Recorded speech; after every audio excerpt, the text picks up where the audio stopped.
Come on in. Yeah. Welcome. All right. Yeah. Alright, I'm in this bitch. So nigga, now we can begin this shit. And how I start is how I end this shit. And that's real, that's why the realest niggas dig my shit. I got grimy cats behind me like I'm window tint. I get you laced on trees, no timbo kicks. With prices low as they can go, like a limbo bricks. I got a line to every trap in the zip code, kids. Don't try to cross me if you want, and you won't hit no licks. Bitch, you already know the deal with me. Niggas can't deal with me. All this here is saying you lucky I let you live with me. Every time you eat, say grace and have a meal with me. That's code for breaking bread, young man. At least the bill 50. I follow the code like the Dead Sea Scrolls. I've been a worker and a boss, my nigga. I'm Pete Rose. My G so solid, don't think so. Get bollock and greet those 2 shots to your brim like free throws. I delete foes. You ain't hard, you ain't me ho. You never put no work in, Virgin Tim Tebow. I'm something like a liking you sheets and sheep clothes, and I eat those. I clean my plate and eat more, cause I'm greedy. I can't leave now, the game needs me. I beat this bitch left and came back like Chris Breezy. Mike Killer, none iller, this shit's easy. But I needs me De Niro first, Paul Vitti. That's it? That's the whole thing? Player shit. Back on my trust none, bitch, so I bust first. I wrap the bucks on me, watch you hit the dust first. I'm never scary, nigga, I keep my clutch firm. Not really a fan of that beat, but niggas must learn. I got it mapped out now, I'm making chess moves. Stay on the top of me, game is like a step stool. I'm on the move 24/7, I can't lose. I won't fail, connect well, God bless you. I'm a pit bull, yeah. You pet fool. You niggas unleaded, yeah. I'm jet fuel. You just a rookie, nigga, and I'm a vet dude. You can jump fly. I'm jet blue, I'm riding one deep dirty with some hard rock. I got some pills sticky green on the salt block. I got 100 CDs in a brown box, pumping units out the trunk like a trap spot. A nigga clean, draped up thanks to plenty schemes. 200 on the scale, too heavy for the skinny jeans. Them true religions got them flocking like a coop of chickens. I bang my label like my niggas bang the blue everybody. Ice white tip starts with some white nights. That's the apparel for the niggas in the fast life. I get around, you can find me with a cash white tyrant. I must have been a giant in my past life. Right there, don't come. I ain't gotta ask twice, and if I do, I blow the spot like a bagpipe. We in the game, but you playing with your last life. I could put you back on if you ask nice, but you the fag type. You got a whole flare. What the fuck at midnight, y'all. You got an issue, hope you got your murder game, cause I ain't gonna catch the first thing smoking like a dro square. You know I make bricks, nigga, I'm a made man. I catch a body so easy that a caveman. I got my goon contact under A-man. Count shots like cars, and nigga Rain Man. I can point a sucker out or shoot a motherfucker down. Take a whole bankroll with the same hands. I get dirty with the best, my nigga. My respect runs deep, I'm a G, we ain't the same, fam. Who the fuck you think this is? Who the fuck you think this is, huh, nigga? A 30-something with the aura of a young scion. And king shit, I call shots like an umpire. Straight out the womb, I've been a black god. I got this empire clicking like it's Asgard. I'm on another level, son, I got the bird's eye. A visionary, I got married to my third eye. At 19, I figured out just why these niggas ain't shit. Cause they niggas ain't shit, and they ain't learn why. Check it, I pick the game like a first string. You put me work in, but you don't know what work mean. A sucker nigga with some money, still a sucker nigga. And a broke bitch to tell you anything but ducking niggas. Behind the scenes. I see.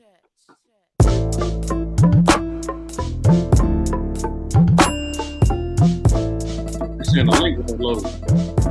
Huh? You saying the link won't load. Send it out. What link? The link to the live. It's loaded. We live right now. We got people in the chat. What's happening? What's going down?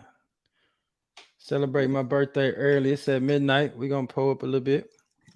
Happy birthday, old ass nigga. Appreciate you.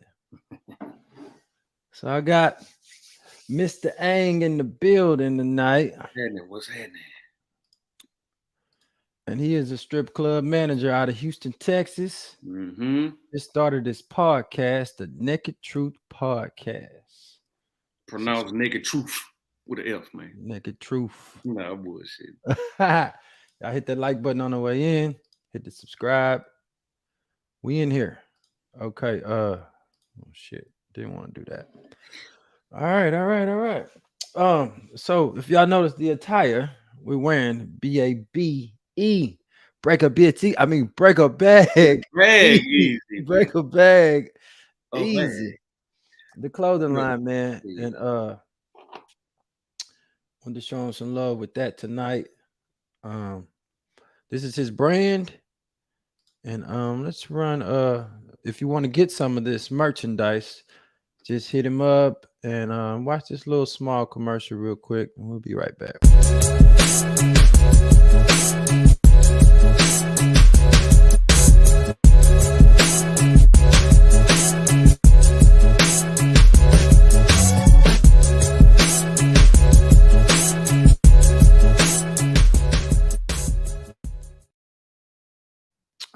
Already. Yeah, man. BABE, break a bag.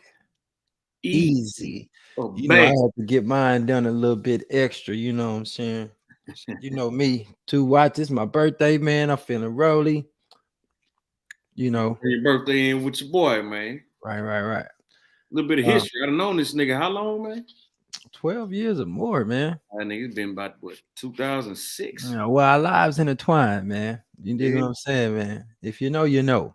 Cheers to the evening, man. Cheers. This show tonight is sponsored by Players Perspective. And if you want some of that, get your merch at playersperspective.shop. Run the ad.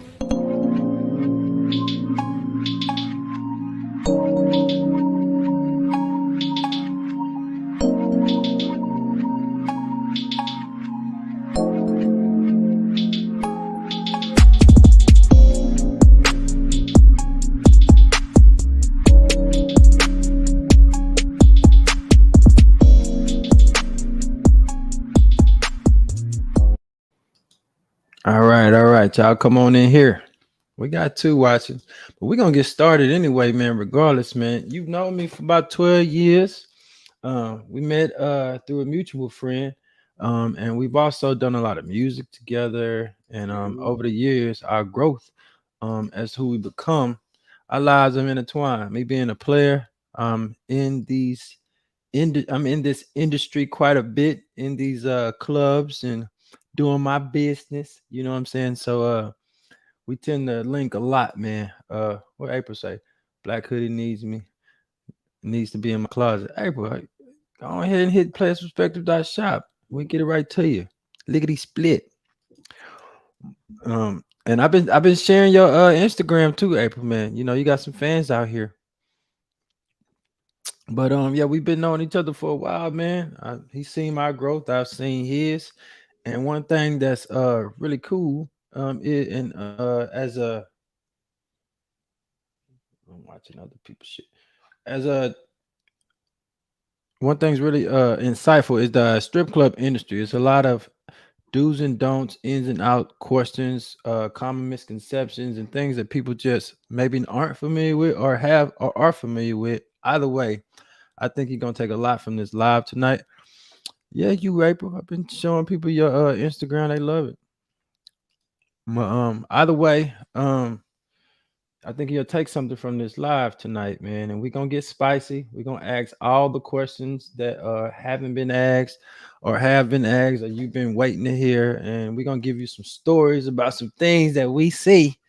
And so if you have some questions, go on, throw them in the chat and I'll get them up and see if the professional here, this manager of the club, can answer them. He deal with a lot. It takes a lot to manage a bunch of women. And one thing that parallels in our life is me being the overseer of multiple women.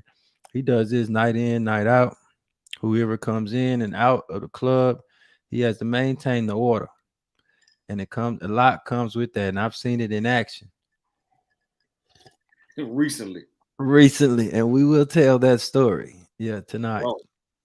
Yeah, but there's another little clip I wanted to play.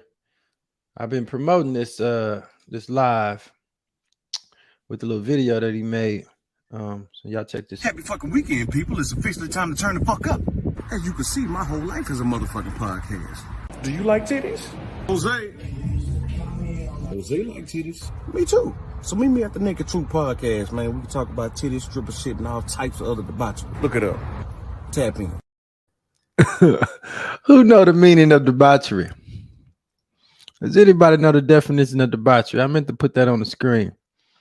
What's the meaning of debauchery? You asking me? Yeah, I'm asking you. You the Oh shit, professional. nigga. All forms of sensual pleasures. What's the exact definition? You're gonna make me look it up, nigga, just so I Shout can out get to Cruz. it. Shout out to Cruz. I'm watching people come on in. We got time, man. We letting everybody get comfortable, man. Don't disrespect this live, man. Hit that like button as you come on in the door. Y'all come in the door with that like button. Let's define debauchery, so we can do it the right way before we get into. There we go. Wouldn't be nothing without a smartphone. With Oh shit.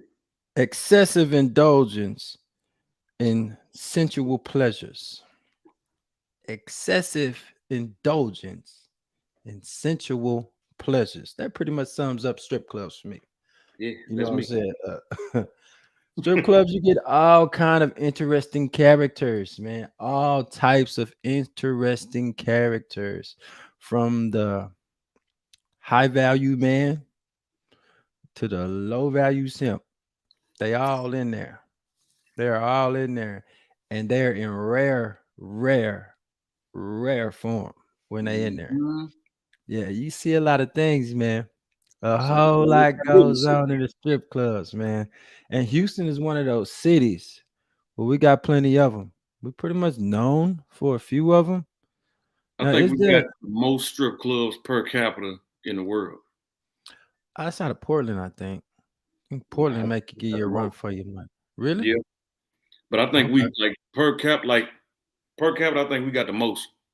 Okay, you the They're not professional, all good, but right? I think we got the most. You know what I'm saying? And we've had a few famous people put some of them on the map.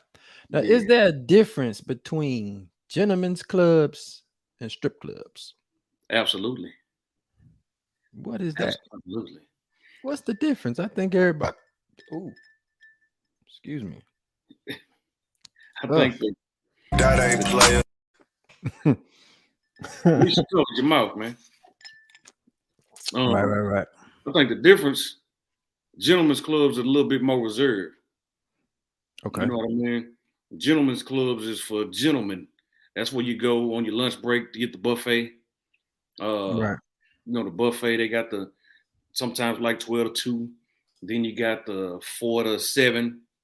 You get most of the businessmen coming in there trying to be a little bit more discreet. Come Right. in for some afternoon delight. You know what I mean? Then You take got their it. ass back to work. Or Yeah. come after work, have a couple drinks, get some food, the buffet, go home to their wife. They're not in there too long, you know what I mean? Most of them. So you got the Shaker Club. What's is that the Shaker Club's the other one? The stripper Shaker Club. Yeah, that's that music video shit. Turn up. Yeah. You don't tend to see a lot of ones flying at a Nah, gentleman's club, nah, hell nah. but at a strip club, It's a a lot of Shaker credit cards. club, Yeah. yeah, you can't see in front of your eyes There's in a lot some of big places, bills and credit cards in the gentleman's club, man. for sure. You We know. used to call one of them, man. It was at a Saint, if it called St. James in Houston. And we used to call that going to church when we was working. I was working the job at a car lot when I first got out of the Air Force. And all the managers and finance guys said, "Yeah, we're going to church for lunch." And I didn't know what they was talking about. I thought they was From actually the going to goddamn pray. church. I thought they was going to pray for customers. You know what I'm saying? Yeah. But no, I said, "I'm gonna come with you." They pull up at this strip club, man, with a steak and lobster dinner, a steak and lobster lunch. You know what I'm saying? And plenty of women. People ducked off in corners, going in the rooms. 2 hour lunch is necessary. They Anything less get is uncivilized. right, right, right. But how you doing, man? Good, man. I'm off today. Couldn't be better. One of your off days. What do you like to do on your off days when you're not Nothing. in the strip clubs? Nothing. Absolutely nothing. Nothing. Or if I do something, Oh shit. I go to another strip club, not mine. Right. You don't want to see the people you see on regular day in and day out. Nah, man. I chill, man. Drink some wine. I usually don't drink hard liquor on my days off because I'm drinking it all week at work. You know what I'm saying? People buying me drinks. Yeah, I'm good, man. But I guess that's one of the perks of working in a strip club. You do get to drink on the job. man, it can be a perk, We're and it gonna can talk be. about some perks later, though. We don't want to give away too much too early. Why everybody coming on in? Y'all come on in. Jay, they laughing at the church comment. The true story. We're gonna give you some truths, some A's on the report card, some F's on the report card, some do's, some don'ts, some whys. Why does that go on? And just some understanding, man. For those who have a misunderstanding, we're gonna give you an outstanding understanding on how this thing goes. Mhm. Because it is a place where men can go to unwind, and even the women, and reset on life. As long as you know what you're getting yourself into, um, this is something that ain't never going away. Men gonna always want to look at titties, Do you like titties? titties, ass. Jose like titties. Yes, he does. Yes, Lord. Good, good, good. That's a good thing. Good. You was quick. You was good on your feet that time, man. One of my favorite strip club movies, man. Shout out to the Players Club, man. Yeah, man. Shout out to the Players Club. But we are live, man. Do's and don'ts strip club 101. I got some questions lined up. Getting right into them, man. Let's hit them with question number one. Let's do It's it. scrolling down there on the bottom. What is proper strip club etiquette? The do's. Let's see here. Are we talking about gentlemen's clubs? Well, I remember on your Just first all of podcast. Shout out to the we want to promote his podcast now, the Naked Truth podcast. He has one episode already done. And in that episode, he talks about some do's and don'ts, some behavioral etiquettes that you should be doing in the strip club and you should not be doing. And one of those things was when guys go in that club and they ordering ones, right? What to expect when you order $100 in ones, and what should you be doing with them? Because what could happen to you, and you can elaborate on that. Well, depending on what club you at, I worked at clubs where one club they took nothing out of the ones at first. Then I was like, you know what, fuck this, we about to get paid off this shit too. And then they start taking 10. Another club took 15. No, it's kind of mandatory anywhere from 5 to 10. 15 is a little bit excessive, but it depends on where you're at. So that's number one. Expect to get that taken out of your money, you know. And if you do get the ones, don't hold on to your ones. Don't hold on to them ones, man. The girl's gonna look at you crazy. You're trying to get the girls to come over there. You're trying to get the attention.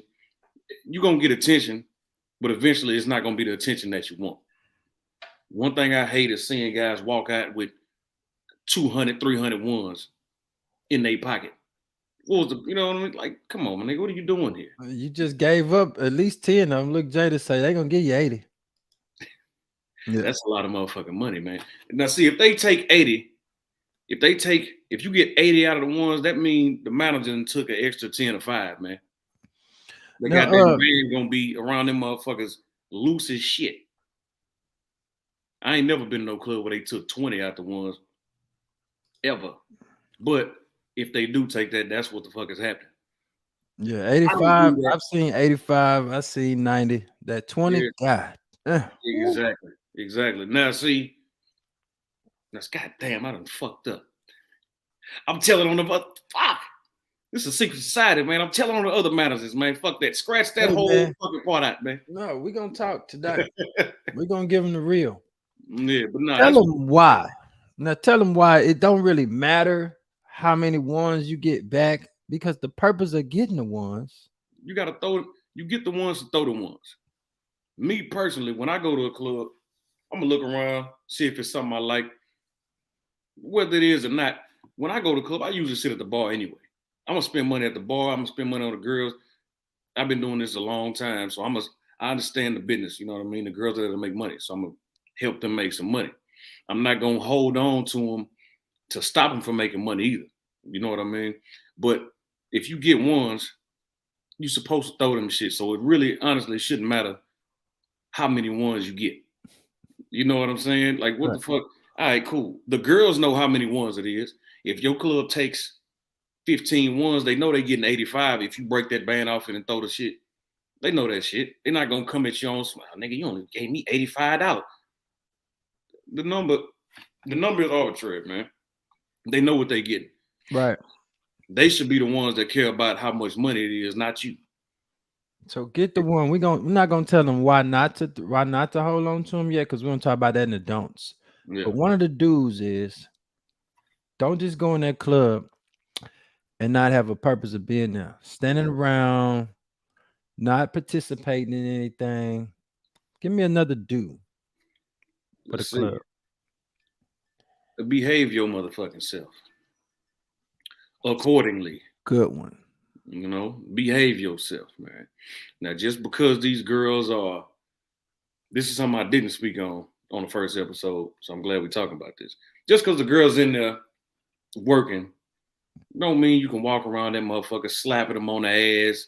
You know what I'm saying? They not your girlfriends, man. They don't. You do that to your girl at home, man. You don't come into the club. Now, if you're gonna do that, it better be some money in your hand behind that ass smack. You know what I'm saying? That's only right. That's only right, my nigga.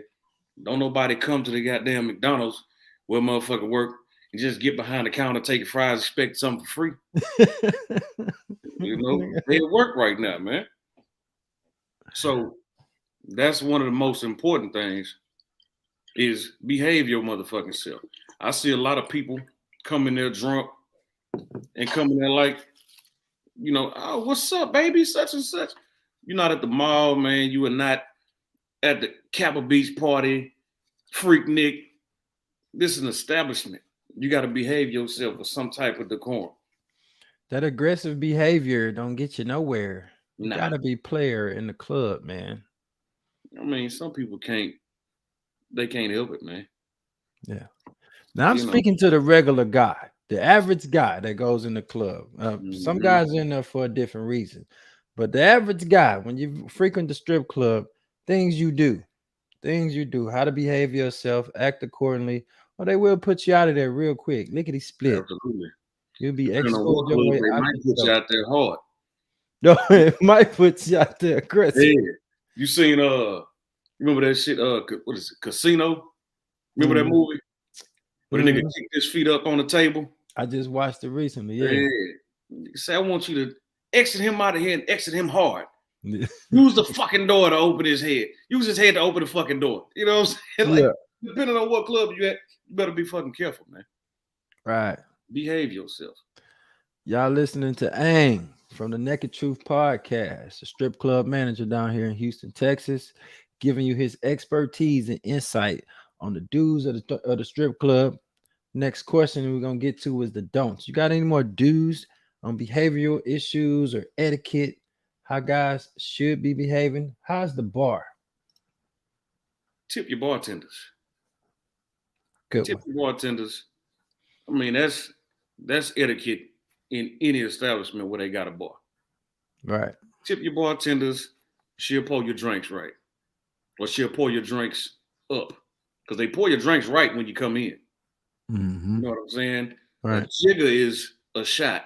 They're going to give you that until you start tipping. If you tip good, they're going to pour good. Right. Period. Then you'll be able to enjoy yourself. You're not going to be in there sober because they're giving you little bitty ass motherfucking shots. Yeah. Man. It's no different than going to a restaurant, man. You don't go to a restaurant if you don't have the money to tip the waitress. Might as well not even go. Yeah. Right. So go to spend money. It's a place where that money is. That's the only way people making money. So go to spend money when you're in there. Otherwise, don't go. Because the reality is, it's like a game of telephone in the strip club. Somebody ain't doing something that they supposed to be doing. Before you make it to the other side of the club, they gonna know your outfit and name in the back of the club, in the locker room. The girls are gonna be talking. Hey, this nigga in here ain't got nothing. He ain't spending no money. He holding on to ones. You know. On the flip side of that, some girls will go back there and say that shit because he didn't like her. Right. You understand? Everybody not for it. It's somebody for everybody. If you not that nigga type, he not gonna give you no money. So You know, do separate yourself from the girl you don't like in a respectable manner. Don't get absolutely. in there, get the capping, you know, doing what Mr. O would do sometimes, you know. Don't get in there and being extra, you know, get in there, man, and say, I'm sorry, baby, you know, I'm just not right now. Maybe I'll come find you a little later. Let me get Make your acclimated to the intentions club. clear, man. Because Yeah. a chick will sit with you for 30, 40 minutes. You the man in this situation. You understand? You got to make your intentions clear. If you don't like her, tell her, "No, I'm good, mom. I'm all right. I'm good." So she don't waste her time. She can go to somebody like what you saying when you park, like who likes you. Right. You feel me? Right. Same rule applies in a strip club. Especially Like for who dancers. likes you. Exactly. You know, sometimes they can change the mind of the dude if they got conversation. But you know, now it's not really a common thing for these girls to have no type of conversation. It's kind of the times have changed, man. Do we apply the same rules in the strip club that we do at the gentleman club? Yeah, the basic rules, yeah, Basic rules. the basic rules. You know, if even if it's not no ones really involved in that, it's still don't waste their time. You go in there to enjoy yourself. You're not gonna enjoy yourself if you ain't spending no money. So the don'ts, man. Question number 2. What is Don't hold frowned upon in a strip club? The don'ts. shit. Holding on to them ones is a don't for sure. Yeah, Because holding on to you the got them to ones. throw them anyway. Yeah, Girls want to get holding on to paid. the ones. So if you got Shit. them, if you bought them to throw, you didn't bring them to take home to look good. You brought them to throw. Uh-huh. I mean, I think we touched on a lot of them, but let's see. What's another main don't? Hmm, that we didn't speak on already. Don't. Okay, I give you a scenario. I'm gonna say this for the girls, and the guys. It's a 2-in-1. Now in the gentlemen's clubs, it's more focused on the dances. The dancers, like in the VIP room and everything. I tell the girls get your money up front because technically, I can't go in a nigga pocket and make him pay you. You understand? Right. I can't do that. I could, but at a gentleman's club, most gentlemen's clubs are corporate. They had a set of guidelines and rules and whatnot, and they're more open to the lawsuits than anything. So me going in the guy pocket or roughing him up, that'll open him up for a lawsuit. The girls are independent contractors. They got it. They responsible for their own money. Peace to Daryl. Now, what's happening? What's happening? Now, look at Jada put on the screen. Don't tell strippers all your business unless you want to get gotten some form of way. That's true. Damn right. Because they do got some girls that'll set a motherfucker up quick. You got to understand, man, these are ladies of the evening, most of them. And they got Yeah. a lot of different forms of game that they've been laced with, depending on what representation they came from. So But you see, getting that? that shit kind of, that's some new shit. I'm not going to say new, but it's more prevalent now. Like, say, about 20 years ago, like me and you was talking about the other day, it's strip clubs used to be, it was a secret society type allure to it. Yeah. Like the fucking Illuminati or some shit. You know what I'm saying? So You didn't really know what was going on inside of there exactly. unless you were a member, Yeah. a frequent member. Yeah. So it was more, you had your regulars, you had people going in there, had they, going in and out. But most people out that went in there, they knew what was going on, but everybody didn't know.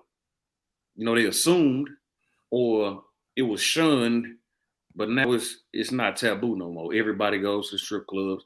So in that case, in that sense, when it was more like a secret society type thing, them girls wasn't finna fuck over the customers that came in there because that's where they really made their money at. Right. You'll mess up you'll blow your regular. Yeah. You don't want to blow up your regulars, man. But Exactly. however, man, going in there telling your business, going in there not watching your drink, going in there getting overly drunk and incoherent. And These are nobody don't. to watch your back for you. Yeah, Yeah, man. this could be dangerous. Yeah. I mean, you know, who would tell anybody? Well, it's a lot of lonely motherfuckers out there, man. They don't have nobody to talk to. A lot of guys come in there because they can't talk to their wife or don't want to talk to their wife or whoever they may be with. So at a gentleman's club anyway, but you know, niggas at the shakers, she called them. All these niggas want to be that nigga. Yeah, You feel they want to be that nigga, so they gonna run their mouth. So you might end up getting robbed for nothing because you ain't got nothing. But who knows, man? Some motherfuckers can't tell the difference between fake jewelry and real jewelry. So you go in there with fucking $500 worth of fake jewelry, nigga, you looking like a rap star or something. yeah. You gonna have a bunch of ones rolled up. 500. Some of the problems that you hear from the girls, overly aggressive customers. Is that a thing? Absolutely. Overly aggressive customers. I done seen instances where a guy is right next to the stage at a table beating his dick, man. Oh, I didn't have to kick him out. All kind of. I didn't kick him out. I called security. I'm not touching this nigga, man. I'm not gonna touch him. I'm not touching none of that shit. I salute to you for the job you do, man. Man, Oh my God. That's another don't. Another note that you talked about on your podcast was taking the ones, the dirty money, and rubbing it on the girl in between the legs. And money is some of the filthiest. Yeah, it is. Talk about it. That shit is disgusting. I got 5 sisters, and I was raised by my mother. You understand? So some of the things that women go through and whatnot, I'm privy to it because I got 5 sisters, and I was raised by my mother. But just seeing that type of shit, it's like I done had to stop niggas from doing that shit on stage. If a girl didn't stop him and he was just doing that shit a little bit too long, I'm like, come on, my nigga, just throw that shit. Throw another one. Give her some money, man.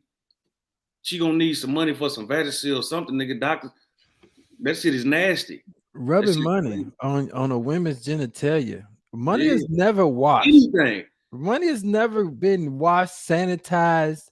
It changes so many hands. It's a you gotta think about it. You got niggas taking pictures with money in their mouth.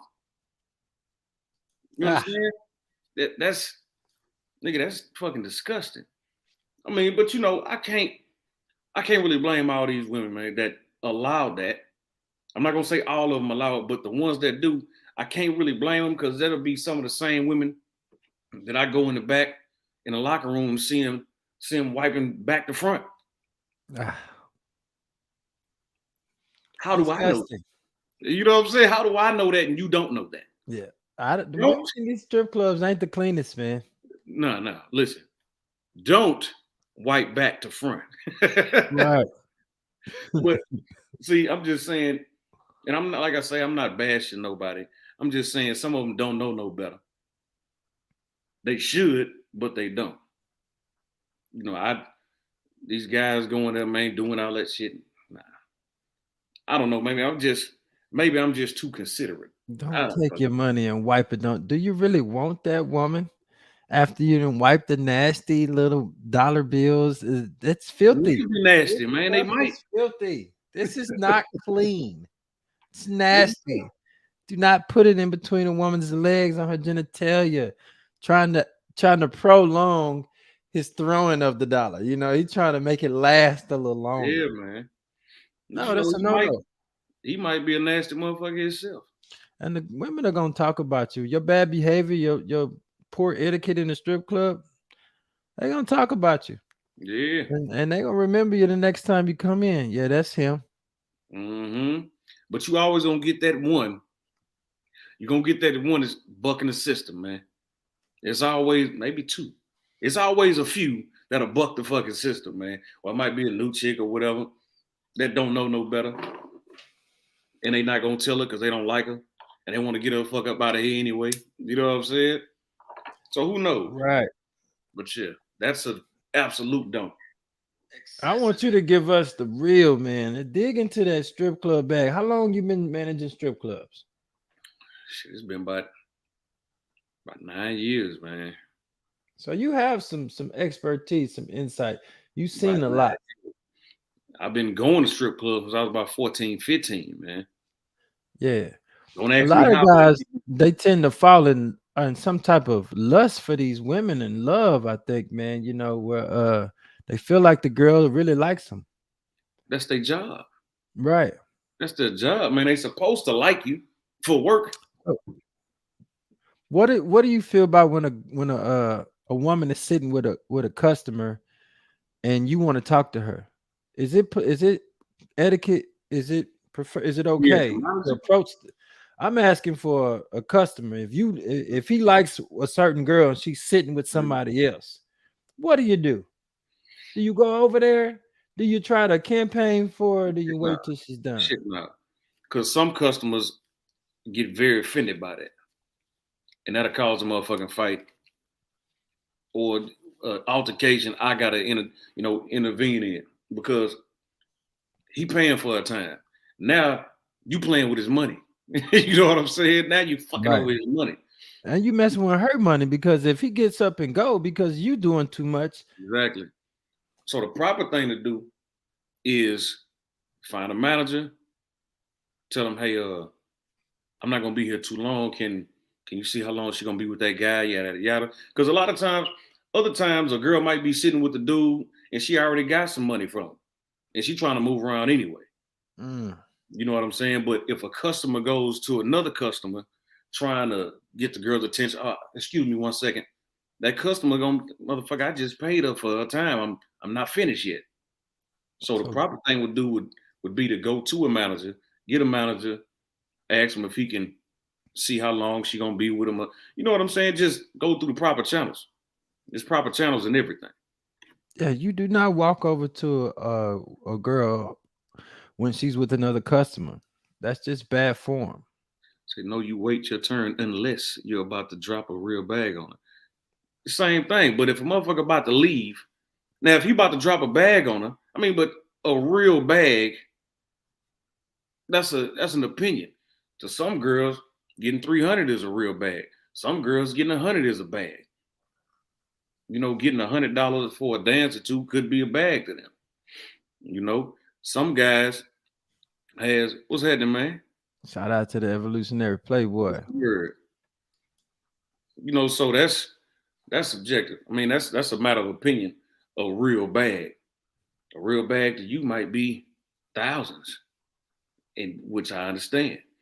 But you know, the proper thing to do again is to go get the manager or one of the managers and just ask him if he could go talk to her. Because a customer not gonna be offended by a manager coming over and talking to her. Because I could be talking to her about anything, you know. Right. So you don't run up and never go to a girl as she's sitting with a customer. Right. That's definitely rude. That's in any situation though. How do you feel about guys trying to bring weapons into the club as a manager? I got my weapon too. But we can all have some weapons in this motherfucker if necessary. Yeah. But nah, you know, I blame that on security, man. You know, fucking security is supposed to be the buffer between the customer and the management. If anything happens, security is supposed to be the first line of defense. Say a bag started at 1K. Yeah. In the 90s. Yeah. Yeah, we are very far removed from the 90s, mama. I hate to say it. Yeah, he was I making miss millions in the 90s.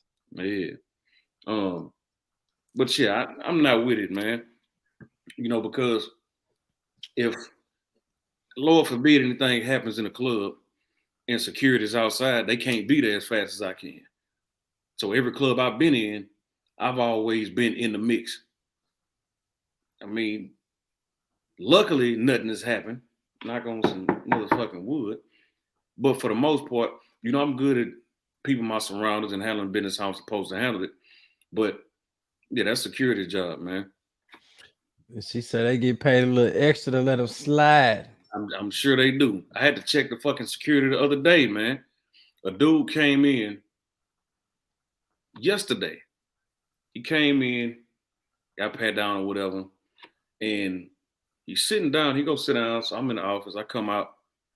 I pass the nigga table and I look, and this nigga got a pint of liquor on the table. Nigga, we don't sell pints of liquor at the club. This is not a BYOB where I work at. You know that. Right. I'm like, my man, you gotta put that in the car, man. You gotta take that shit out of here. So the next thing I did was go out to the security. I'm saying, man, did you pat that nigga down that came in here? Yeah, hell yeah, I pat him down. I said, nigga, how did you get a pint of liquor in the club? What? He just,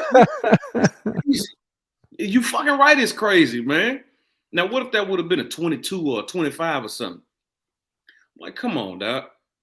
Now you putting me in danger. You understand? Right. Now you putting me in danger. It's not my job to pat him down. It's your job. You get paid for that. You know, so if anything happens, that's on you. And if anything does happen and I'm in the middle of it, that's on you. I'm gonna put it on you. You know what I'm saying? And I don't mean tattletale, pointing the finger. We're gonna have an issue. Just because it's your job to secure the club and the management and employees in the club. So how do I feel about people bringing this? I don't like that shit, man. That's not the right place for it. Why the fuck are you bringing a pistol in a club where it's a bunch of women? You're supposed to be focused on the women, not other niggas. You go to the strip club for titties, right? Exactly.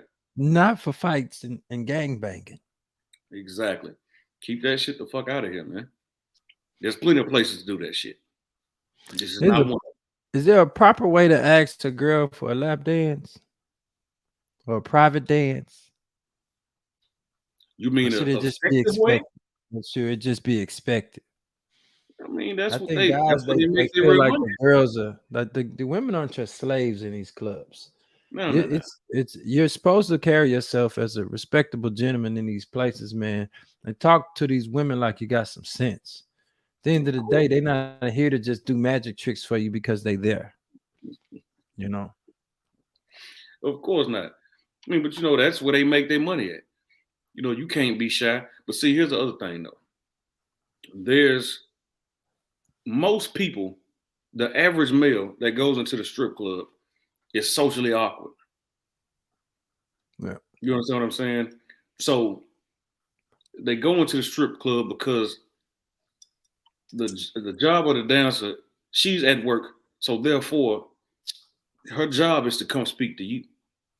You don't pay to get in the strip club to work, pursue her. Yeah. You understand? You in there to pay her, but well, whatever one. But at the same time, they're there to get money. They watching the door, so they're gonna see you come in. Exactly. Now you know you had those instances where the girls will miraculously turn into psychics. Oh yeah, he ain't got no money. How do you know? Maybe just they want to spend it on you. I don't know. I'm saying before they even go talk to him. Right. There's been plenty of instances where I'm at work. We got some customers at the bar. I got girls sitting down and say, "Have y'all talked to any of them?" Now they ain't throw no money on me on stage. It doesn't matter. Depending on what type of club you in, gentlemen's clubs, they will put $1 or $2 on stage. That's an introduction. That's, hey, how you doing? Come talk to me when you finish. I like those titties. Nice pole trick. It don't have to be too much. I've seen things where a guy will put $3. He'll tip a girl $3. Won't even put it in a Jeep. He'll just slide it on stage. And then she didn't go talk to him. No, he don't tip me $2, $3. I said, okay, well, mama, just go talk to him. Tell him thank you. See where it goes. The ones that listen, what you say? She said she meant pints, I think. Paints. Faints. I think she meant pints. Wow. Okay. He must got a little extra for that ish. Look, that nigga need to pay me then. Yeah. Pay me. Here's a don't for you, evolutionary playboy. Don't fall in love in the club, man. Her job Never. ain't to fall in love with you. Most of these girls, like you said in your podcast, they got boyfriends or they got men in their life already. They Hmm. not there to fall in love with you, man. Absolutely. Hold on. Before I lose my train of thought. Now, what I was saying was, guy tipped $3, $2, or whatever in the gentleman's club. I tell her to go over there, talk to him, see where it goes. Say, hey, thank you. There's been an instance where I told a girl that she fought me tooth and nail not to do it. Went over there, made $1,500 off the dude. 20 minutes. A bag, my with that. A bag. That 1K plus. She made that. So that's what you can't assume shit about nobody. You Right. can't assume nothing about anybody. Oh, look at his shoes. That never matters. I lived in Seattle for a long time. I used to see Bill Gates riding around in a regular stock Honda Accord, fucking Levi jeans and some beat up Keds on type shit. You can never, but see, people will look at it. Oh, well, that's a white guy. You know he got money. But if a black dude come in with some bread dressed the same way, he gonna be looked at a certain way and judged. Yeah, you can't judge. Yeah, you never know what somebody holding, man. Just like I never know if a nigga got a fucking pint in his pocket. So I got another question there. Question number 3. What are some common misconceptions about the strip club? This is more for people who haven't really been. A lot of women, you meet them that I guess they're kind of prude in nature. They find it to Mhm. be debauchery, to be something like against the will of God, whatever, and just haven't really ever gotten acclimated to these type of environments. Here in Houston, it's a way of life. After you leave a regular club, pretty much everybody goes to the strip club as an after party. It's always we always have strip clubs now turned into a regular club. You Pretty see much. women and men in there having a good time, man. So, Mhm. but some people think that like strip club, there's all kind of things going on, like you're dancing with the devil or something. Yeah, I don't know. But what are some misconceptions that you heard of that you people may want to imply their ideas on you when you tell them that you work there? Well, I mean, on the dancing with the devil aspect, you dancing with the devil as soon as you trying to fuck on the lady from church. You trying to fornicate. God sees all. You understand? Right. God sees all. And being a hypocrite is one of the worst things you can be. As far, Facts. that's what I think. But everybody don't think about it like me. But dancing with the devil is clicking that fucking pornhub.com. Man. Just because it's in private, I don't think they think it's dancing with the devil. I think that they think that people see them dancing with the devil. That's what the fuck it is. You understand? Yeah. Because them same motherfuckers looking at bestiality porn and all kind of weird shit. So What about the concept that all women that work there are prostitutes? that's not true. That's not true. Not all of them. Not all of them. Not all. Look, I'm not gonna say most, because again, it's about Don't confirm any. Just not all of them. But we can't not all confirm of that them. any. No, I'm just saying none of them are, sir. Yeah. None of them are. And it was just prostitutes. Come on, man. No way. No way. I'm gonna drink on that one. Yeah. But every woman isn't working in the club with the same common goal and same lifestyle. Exactly. You have some professional women that work in there that work jobs and go to school. And then you have some women that's in there that's getting it how they live, man. That's You a just the life motherfucker that they who live. put herself through law school. I know one Right. right now who put herself through law school. She hasn't Mhm. passed the bar yet, but she put herself through law school. Yeah. You See, know, every girl is selling a different package, man. Some women that have the gift and ability to be able to seduce and reduce a man for all his distributes just simply on her conversation and no fornication. Mhm. So but there's others who lack that type of conversation and all they know is to flat back. But also Another thing is that perspective and the way people perceive shit too is different. The way people look at things is different. You can ask one woman, yeah, I'm gonna do such and such to get this money, blah, blah, blah. Another woman would be, no, hell no, I ain't doing none of that shit. But in the same token, she'll leave the club with a guy that she thinks is cute. And because he gave her some money, but he didn't give her money to sleep with her, he didn't leave the money on the dresser, then it's not prostitution. You did it because you wanted to. But Hey, the man. woman who sleeps with a man for money does it because she wants to. Most of the times, you know what I'm saying? It's about perception. I have women who tell me, I ain't fucking with no broke nigga. He gotta pay for my such and such. He gotta pay for this. He gotta pay for that. He gotta come out some money. Blah blah blah. I say, well, mama, you that's exchange of goods for services. Services for good. You know what I'm saying? There's no difference in that. And then they'll throw the no, that's just a man being a provider. Don't give me that shit. Don't give me that shit. If the precursor is for you to sleep with him, he has to pay your bills. That means he is paying money, not directly to you, but he's paying money to sleep with you. If he Right. has to do that, is that not prostitution?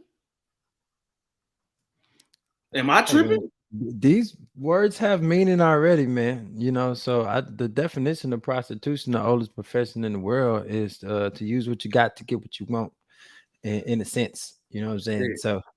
So, but the next question I had in this theme of misconception: are all managers in strip clubs, in a sense, pimps?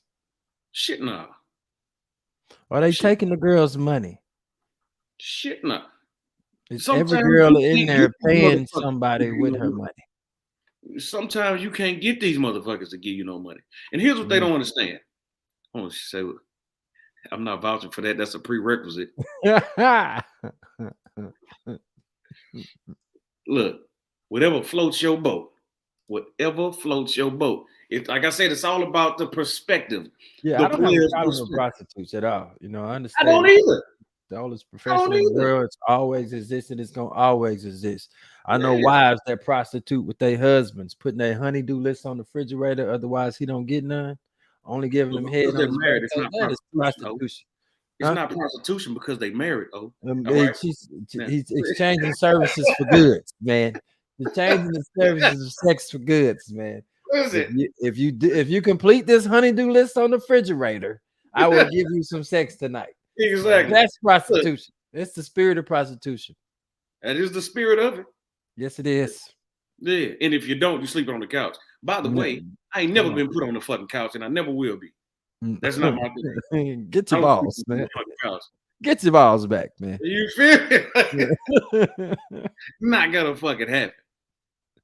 Yeah. So is anybody stealing the girl's money that they work for in the club? I can't speak for everybody, but there are clubs where it's common practice to take 15% out the bag or whatever. They hold the bag in the back and then they'll take some of the money out. But there's never a shortage of girl at those clubs. The bag you're speaking about, you got to explain that for people who aren't Okay. familiar. Well, some clubs, the clubs where they throw money, throw ones, they will sweep up the money, put the money in a bag, write the girl's name on it, put it in the bag until the end of the night, then you count your bag, and then you go home. Other clubs, you collect your own money. So at some of the clubs where they sweep up your money, put it in a bag, put it in the back, some of them have been known to dip in it, take some money out, and girls do have a problem with that. But I want to shout out to Mimsy right here. I love her channel. I don't know if I should like it, but they over there scriptures and chill. They be smoking weed and digging into the Bible, and that's just like right up me and my boys' alley, man. We do this all the time, man. So weed is from the earth, man. shout out to Mimsy and her husband over there, like on some like cool shit. I love that shit, man. But back into it. I'm not gonna say it's common practice that they take the money, but it happens. But it's not like it's everything but prostitute. That's why you put LOL in all caps, man. All caps, because you capping right now. Capping. I'm playing with you, mama. Like I said, whatever floats your boat.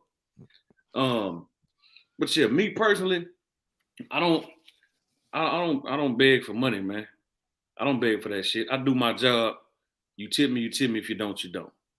Now I've heard that this could be a misconception that you got the manager, you got the general manager, you got the sweepers that sweep up the money, you got the DJs, you got the house mom who's in the back taking care of the girls. You got all these different entities in the club. Are all of these people getting paid off the girls? No. They get now, other than maybe the house mom. Maybe other than the house mom, everybody gets a shift pay, but it's not that much. So that's why it's encouraged that the girls tip them. You understand? Take care of the house mom, man. Y'all girls take care of the house mom, man. Take care of the house mom. If she's doing her fucking job. If she's doing her job. Now, even if you don't need anything from her that night, because there's instances where you got your own makeup done, you don't need no outfit, you don't need no help with your outfit. None. I understand that, but in case that you do need her, there's always going to be a need for a wardrobe malfunction, a tampon, something, a skill that's something you just wouldn't, man. Tums, Tylenol, anything. Now, unless you bring all that shit with you, you're gonna get it from the house mom. What's a house mom? We talking too fast. Like, I don't think they even know what a house mom is. We got to break this thing all the way down. Now in today's society, you can have a house dad as well. Somebody that's in the back, they have all the necessities. Like if your club has pasties, they'll have the pasties for you. They'll have Tylenol. They'll have Tums. They'll have help you with your makeup. In some instances, they do makeup. Just an all-purpose assistant to help you with whatever you need. You know, sometimes she'll sell shoes. Sometimes she'll have rent you some shoes. Like I've seen them rent shoes. I got mad one day. I'm telling them myself, but one girl paid $70 to rent a pair of heels. I was so mad. Athlete's foot, unsanitary. Yeah. But they'll rent them out. But the house mom is she back there to make sure that you got everything you need. In case you forgot an eyeliner, she'll have it. In case you forgot fucking eyelash glue, she'll have that. And just tricks of the trade, man. It's so many things you don't know what you're gonna run into when you out there, especially when you're just getting started, man. That she's gonna have the answer for you, so you can get back out there and your night won't be over. You can continue your shift and make you some money. You break your motherfucking shoe or something, you can go back there. She might have that super glue or whatever. If you don't want to buy her a pair of her shoes, she might have the glue to get them shits back together. You know? One trick that I learned, I'm gonna give away one of these girls' secrets. When you're on your period and you're at the club, it's a trick you can do with that tampon, man, to cut that string off, so that when you hit that pole, you don't turn off every man in the club because they see that string coming down. You got to cut that off. Nah, nigga, I done gave up. Makeup sponges is key for them women too. Makeup sponges. That's a prostitute trick. That's what I'm saying. You said it. I know. Okay. That's a prostitute trick. So I heard. So I heard it's a prostitute trick. Yeah. Whatever a prostitute is, I have no idea what the fuck is going on right now. But cut that string though. They gotta cut that string, man, because that's thank the house mom for giving you that game though, man. Exactly. So take care of her. So I'd say the house mom definitely gets a small cut. Yeah. Whether or not you utilize her services, do not give that DJ no money. Oh, don't say that. Don't say that, man. Now look, the thing about the DJ, I love the DJ. Shout out to y'all, but if listen, I'm trying to not talk too much, but do not the DJ. Tip the DJ if he does his job. That's a true if he does his job situation, or if he has done his job. You know what I'm saying? If you, But I don't like how they'll force you. Like, I ain't gonna put you on stage. I ain't gonna play the right song. If you don't give me no money. Of course, but some of them don't need that shit. Some of the girls don't need that shit anyway. Like, fuck it, don't put me on stage. I make more money off stage anyway. You feel what I'm saying? What you say? Straight up hand, you M cup, D cup. Yeah. Yeah, she will. Tip the house mom. But Man, no, like all that money, it's a lot of these girls, that money that she's collecting ain't hers. who? Some of these girls is under some instructions. So you can't just See, no, listen. Here's the thing though. I know where you're going with that. But the thing is this. Say if a DJ just making her tip, because as you know, my girl is a dancer. And there's been times where she got into it with the DJ. I was like, fuck that nigga, man. Fuck him. Don't tip him shit. Because he skipped you when you asked him to go up there. And, you know, I've been with my girl for years, damn near a decade now. And the first club that she was ever working in, because, you know, I know a lot of people in the business, and was a gentleman's club. It was a white gentleman's club. And your girl is Amazon goddess. yeah. So Uncommon in a white gentleman's club. very, very. So, you know, the first thing I told her, I say, listen, we gotta paint the picture, man. So because I know we talking, I know me and you talking, but we talking to the other people. So let's paint the picture.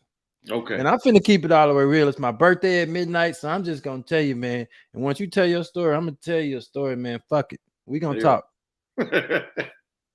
So, like you say, uncommon in a white gentleman's club. Mm-hmm. One of the first things that I told her was make sure you take care of your management, make sure you take care of the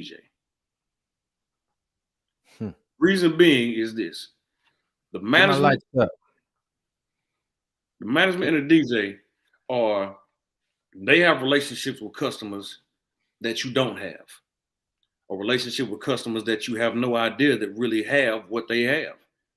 So there's been instances, I'm using my own experience with me and my girl or whatever, where I've known DJs and management, had relationships with the DJs and the management where my girl worked.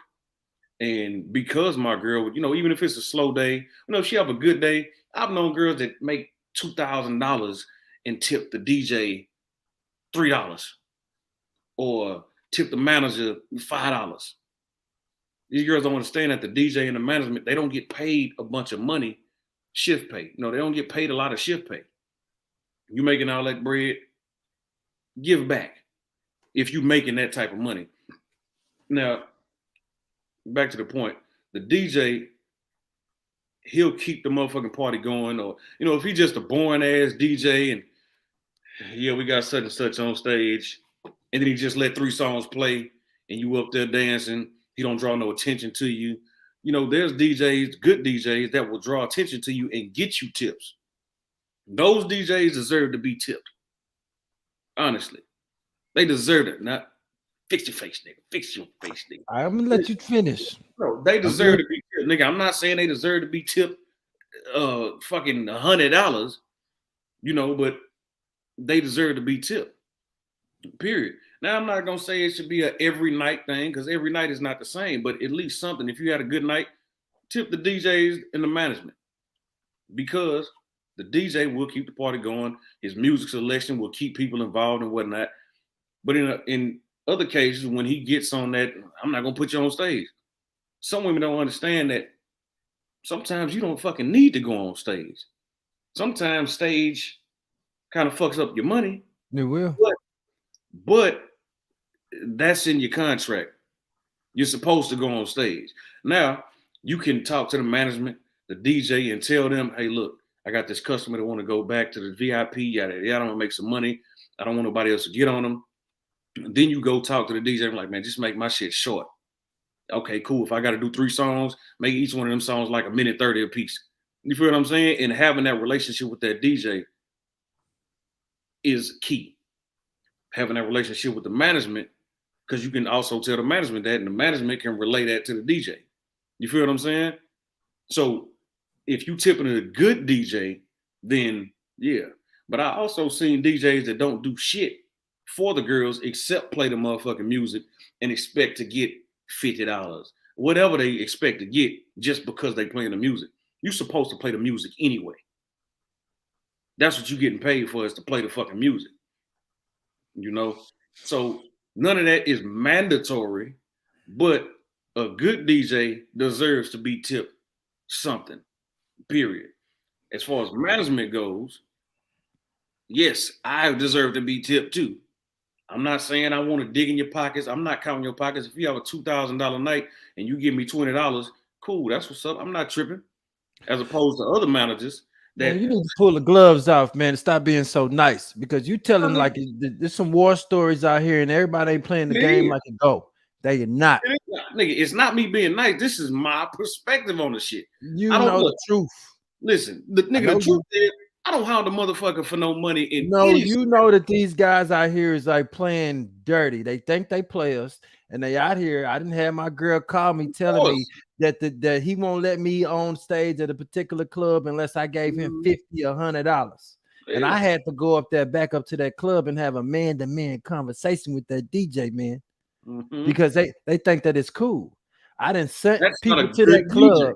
I've sent people to the club to spend money on the girl that I sent to the club. And when he throw $5,000 and she come home at 4 in the morning with only $90-something in her pocket, something's wrong. Exactly. I'm not having it. But that's what I'm saying. A good DJ. A good DJ.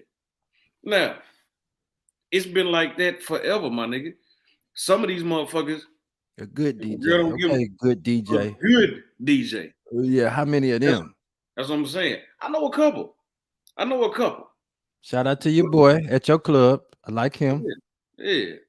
I know a couple of them, man. But you don't come on there and the girl gonna come feeling less of. She gonna feel like I didn't worked all night and this how the game go. No, that's not what I promised you. The game wasn't gonna be like that. I told you I was gonna make sure you was okay, and I'm gonna do that.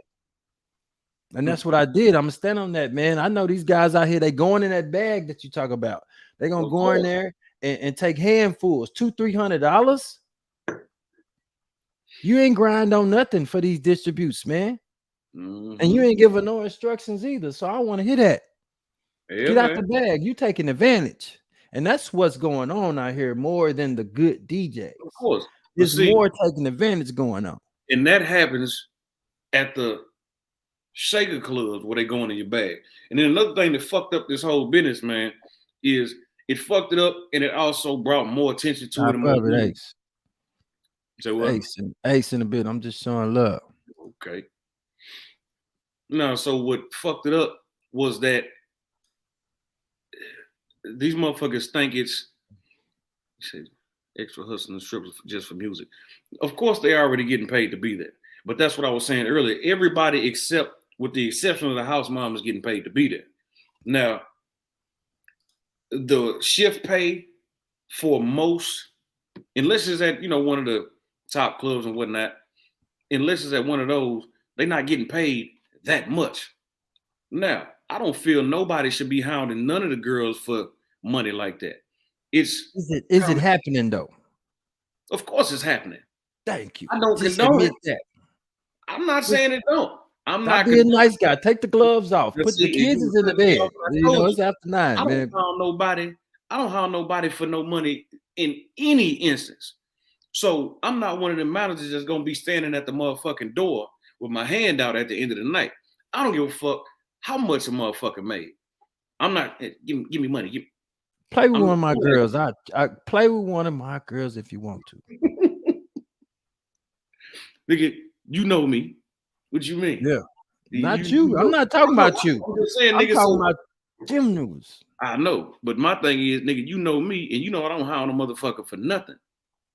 Ever around trying to pop your collar like you done did something. All you do is spin records. That's all you do. Nigga, all you do is spin records. Nigga, you ain't nothing. You ain't but nothing. Most of these motherfuckers get in this business because they can't get women any other way. You feel me? I ain't having it. Play with somebody else. Let's see that. that $200 tip out shit. That's excessive. You better play the lottery before you play one of my girls, nigga. You might get lucky. But nah, that shit is fucked up. The whole shit is fucked up. You know what I'm saying? At them type of clubs, nigga, yeah, they paying 200 such and such. Now, some owners understand that shit. Some owners understand that shit, and they be like, you know what? Ain't no mandatory nothing. Now, in that case, what they should do is that $200 that she's speaking about, that shit should also be divvied up between management, DJ. You know what I'm saying? So if you got 20 girls paying $200 tip out, some of that goes to the house, some of that goes to the management, some of that goes to the DJ. And that way you can cut out on motherfuckers trying to hound a bitch for some money all fucking night. You know what I'm saying? That's one thing if the DJ got a direct line to Drake. And Drake is calling the DJ, say, I'm finna come blow 20, 30 bands, right? And he tell the girl, look, when Drake come on stage, you know, I put you on stage when Drake about to throw the money, or you can get in his section or whatever. All right. Then she gonna call me and say, hey, all right, you know, I'll take care of him when I come.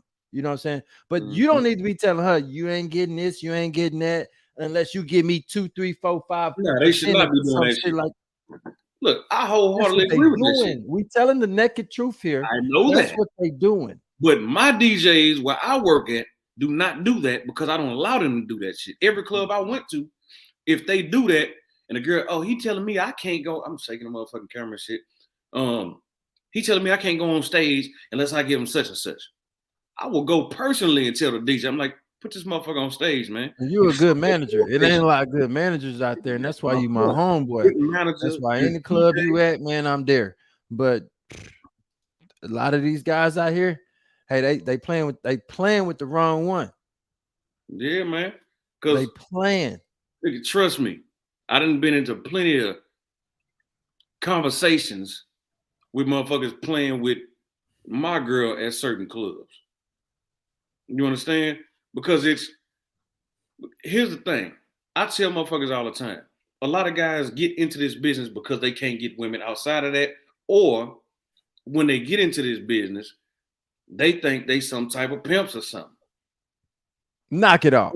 The girls that work at that club are not your girls, my nigga. They're not your girls. Knock it off, man. So you're going to cause a situation where they boyfriends or they significant other going to come up there and have a motherfucking problem with you. You understand? And then you're going to bitch up. You're going to bitch up because, nah, bro, I was just telling the such and such. Like, my nigga, you just understand one thing. I remember personally one time when you made a phone call to a particular DJ at a particular club that y'all had a relationship with. I met with him one-on-one before I sent my girl there. And I met him outside early. We had an understanding. And then after the club, I pick up at 4 o'clock in the morning, and she come out the club with some childish ass little money, some childish shit. Some childish shit. When I didn't send customers to that club, man. And he gonna play. Yeah, I'm be waiting on you when you come outside, man. The security can't stop me from coming in here. I'm coming to see you, man. You playing. And a lot of them think that this is a hustle for them, a new hustle. Because it is a hustle for them. Man, you better get on the corner. It is a hustle for them. Now, the thing that people don't understand is if you do your job right, you're going to get the bread. The bread going to come. You know what I'm saying? Now, it's not always how you want it. I'm hot. You got me hot. It's my birthday, man. I'm hot. Thinking about that shit. That's the last time I was played with. I'm just saying, it's not all the time is like that. But I'm not saying that shit don't happen. You know, of course that shit fucking happen. I don't condone it. Like I say, I don't condone that shit at all, my nigga. Like, let these motherfuckers make their money. Because sometimes they leave that motherfucking club with no money or childish money. They gonna get their ass whooped. Nigga. I'm not gonna be responsible for that shit. Because You're they get making their a ass. house mom overwork the next day. Nigga. You feel me? You make up tricks. Or they get their ass whooped, and then they want to hold me responsible for some shit. And the nigga come up there, and then he gonna get his ass whooped trying to come fuck with me. Right. I'm not playing that shit. Right. So I try to stay as hands off with that shit, or hands on, however you want to look at it. No, that's what I'm saying. I don't like in management cases as well, nigga. Some motherfuckers be on some, like I say, standing at the door, got their hand out. That's not my business what you made, man. I don't know if you got a quota to make. I don't know if motherfucking, what bills you got. I got bills too, but I understand. Cool, handle your business. But that's one thing I never do. I don't hire motherfuckers for nothing. Ever. You know what I'm saying? But then here's another thing though. When in those instances of a customer not paying them no money, that's not my job to get your money. First and foremost, that is not management's job to make sure that that customer pays you your money. Because I told you when I hired you, get your money up front. If you don't Girls get your love money to up throw that at a customer too. Like, I'm gonna tell the manager, you yeah, didn't but give me no. what. Now see, Yeah, and sometimes I will go to bat for a girl. when it's legit. Yeah, But but sometimes it's these girls be always, trying to hustle I too don't say now. always, but if the customer got dances and did not pay for those dances, that's a legit reason to go to bat for. Right. Now, I don't have to. I can sit up there and look at her like, all right, well, shit, I told you to get your money up front. You Now, in lost. instances where I go to bat for her, it's because I fuck with her. Not fuck with her as in relationship wise, but like we cool, or it could be a girl that tips me often. You know what I'm saying? Or, we have a good rapport and she knows how to handle herself. And then in that case, I'll go to bat for her. Other Yeah. than I'll do shit short of beating the motherfucker up to get her money. Right. You know what I'm saying? I will do that. I will go to bat for her if we had that type of rapport.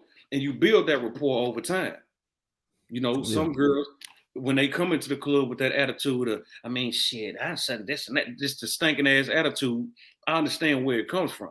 It comes from Yeah. a place of management fucking them over, management stealing their money, management got their hand out, or the DJs, same thing.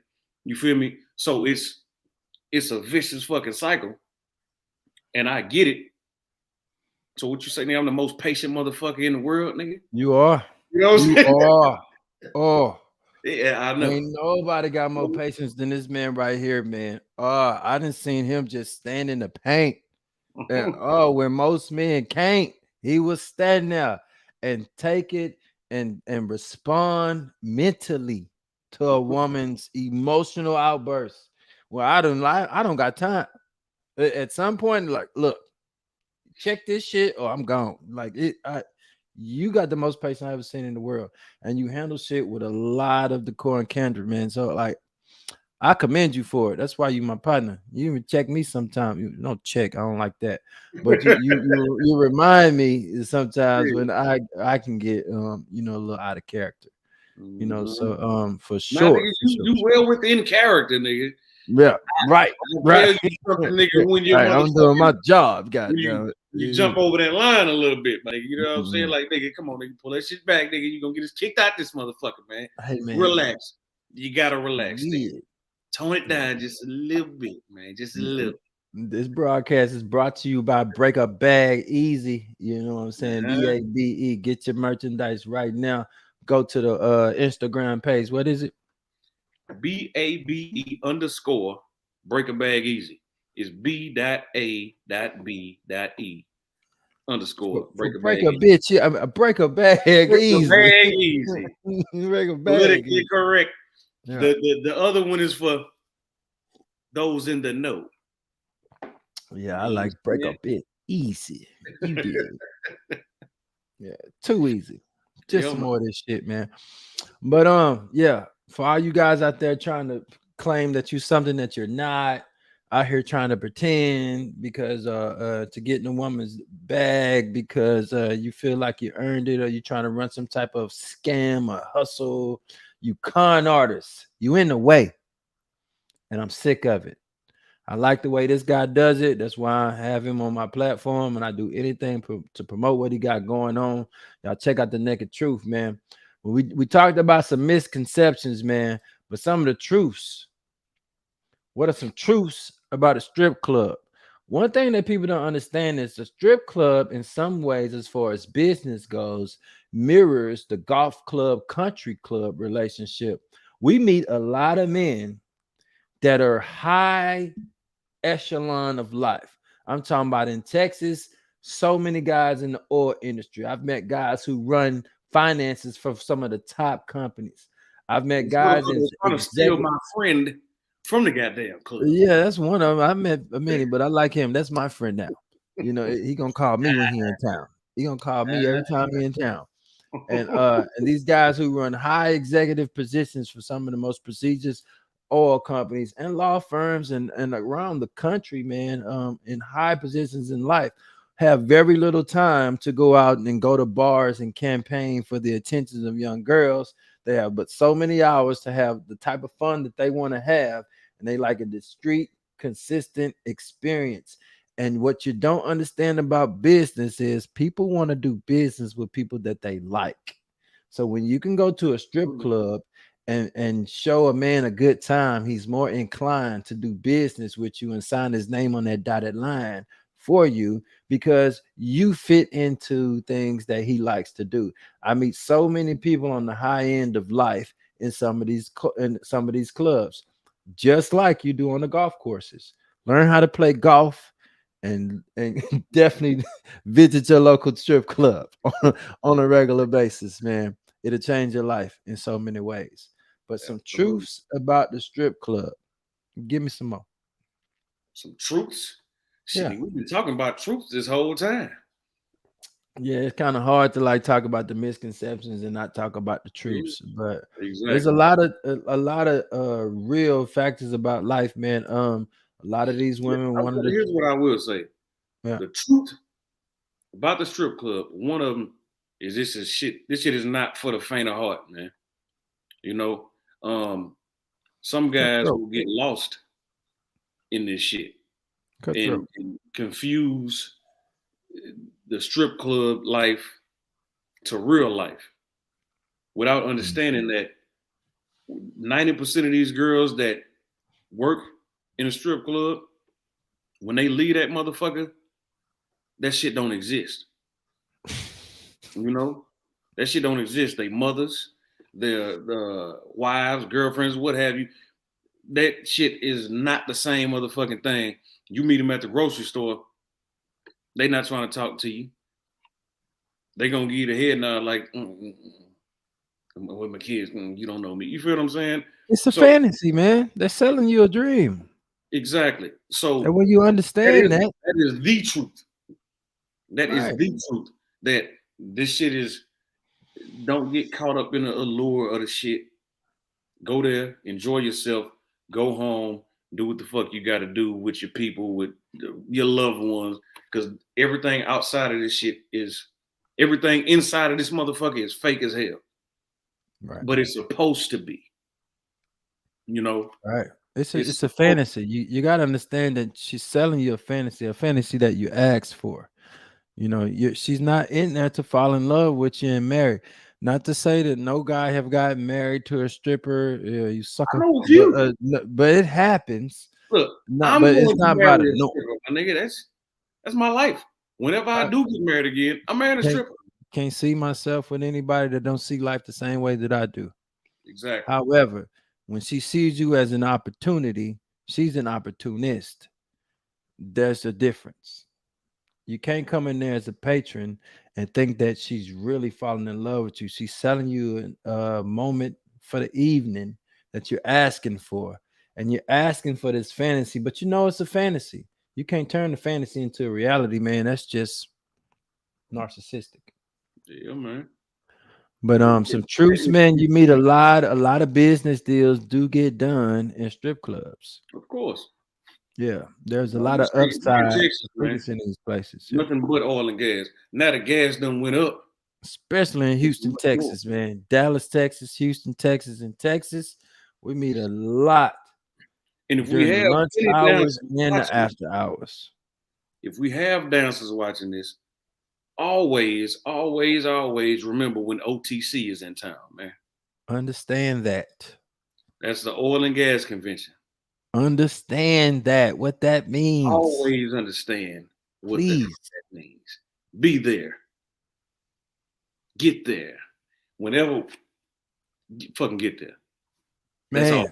Man, you You don't understand? understand. You're not understanding like the region that you're working, you're operating in, man. There's a whole lot of opportunity for you if you understand the game.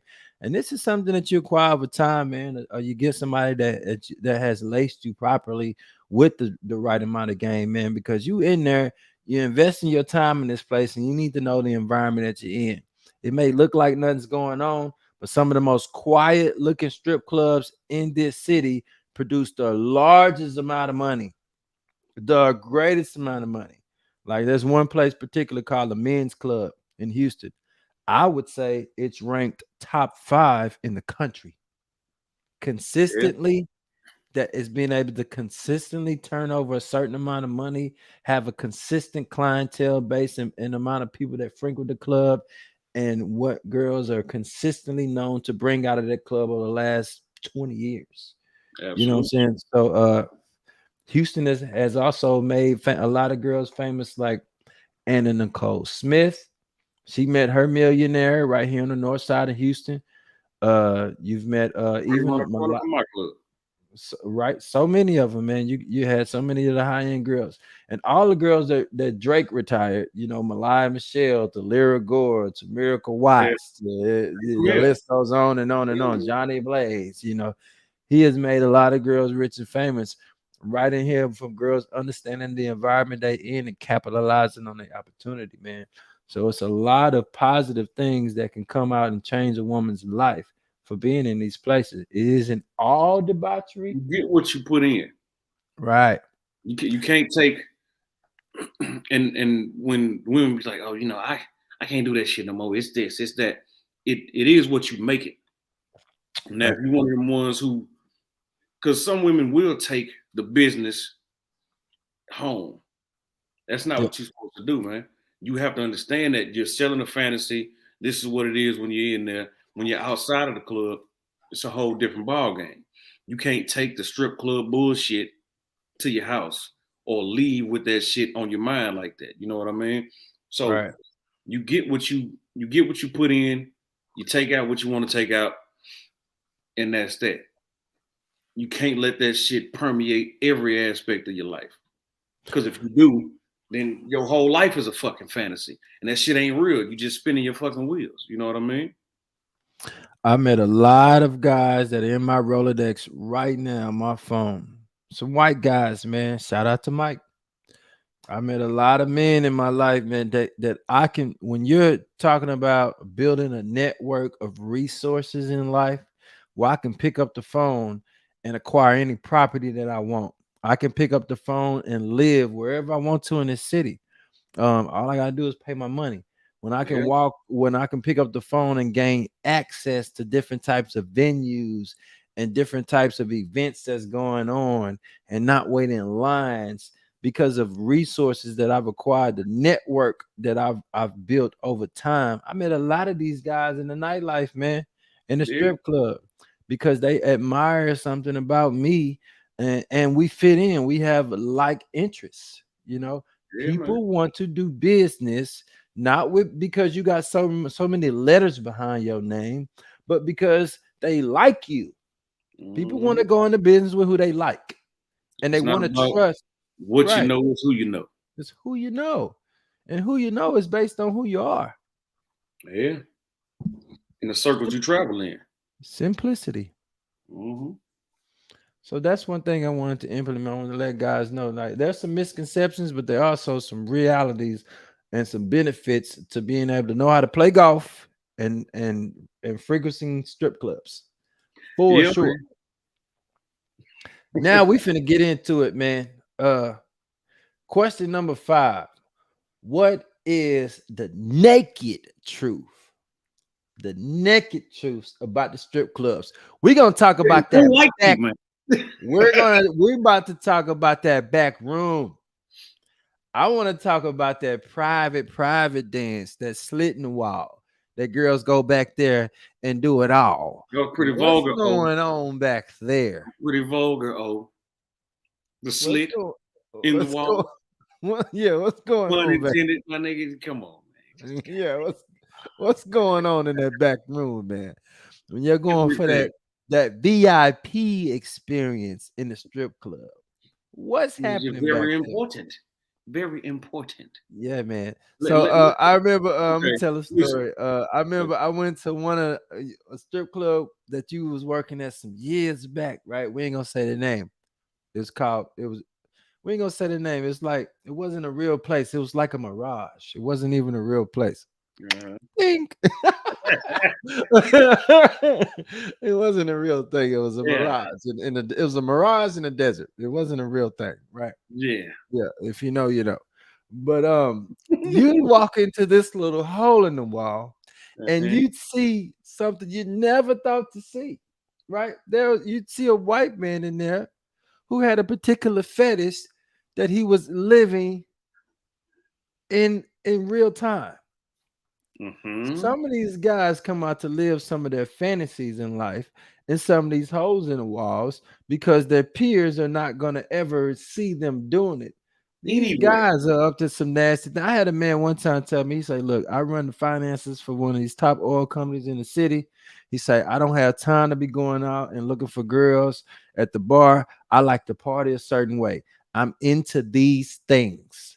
Can you provide me with service? Because I don't have a lot of time. I got to jump on a plane in 5 hours. I don't got time. But I like girls that just know what I want and like to party the way I want to. And I can get on my plane and go handle my business. They don't like to roll the dice. And most men of means who have wealth don't like rolling the dice on life. They like to be probable about things. They like to strategically plan their downtime just as well as they plan the rest of their business life. They don't have time to waste. They don't have time to waste. Look, I'm into kinky things, and girlfriends don't understand me. I like to play with toys. I like to do these things. I like to do nasty shit, right? So I just want to get straight to it. I want somebody that understands me and give me a discreet service. I walked in that club one time that you was in, man, and I peeked over a wall that I should have peeked over, and I seen a man on his knees living out his fantasy in real time. The man was sucking on a dildo, man. These things happen in that VIP in the strip club. Let's talk about some naked truths, what they really paying for. See, it ain't all sex, y'all. It's not all that the girls is out here doing things crazy. It's that they are providing the fantasy life that these men are looking for. Some men are in some nasty shit. And they just want somebody to give them exactly what they want, man. Sucking on some toes, some weird shit, man. They into a lot of weird shit. Not saying that that's that bad, but the first one. That is. But talk about some naked truths, man. What goes on in the VIP when you pay for that very important experience? First, a lot, my nigga. I mean, it's been You're the manager. You in the clubs every night, man. You see shit I ain't never seen. It's Tell been us what happens back there, man. It's my birthday coming up. Midnight to be my birthday. Give me a story. It's been, and I'm not going to specify what club I was at when I seen any of this. Right. But there's been instances of which a girl came out the VIP and DJ calling on stage. Such and such to the stage. Such and such, I almost said that motherfucking name, man. Yeah, I was there.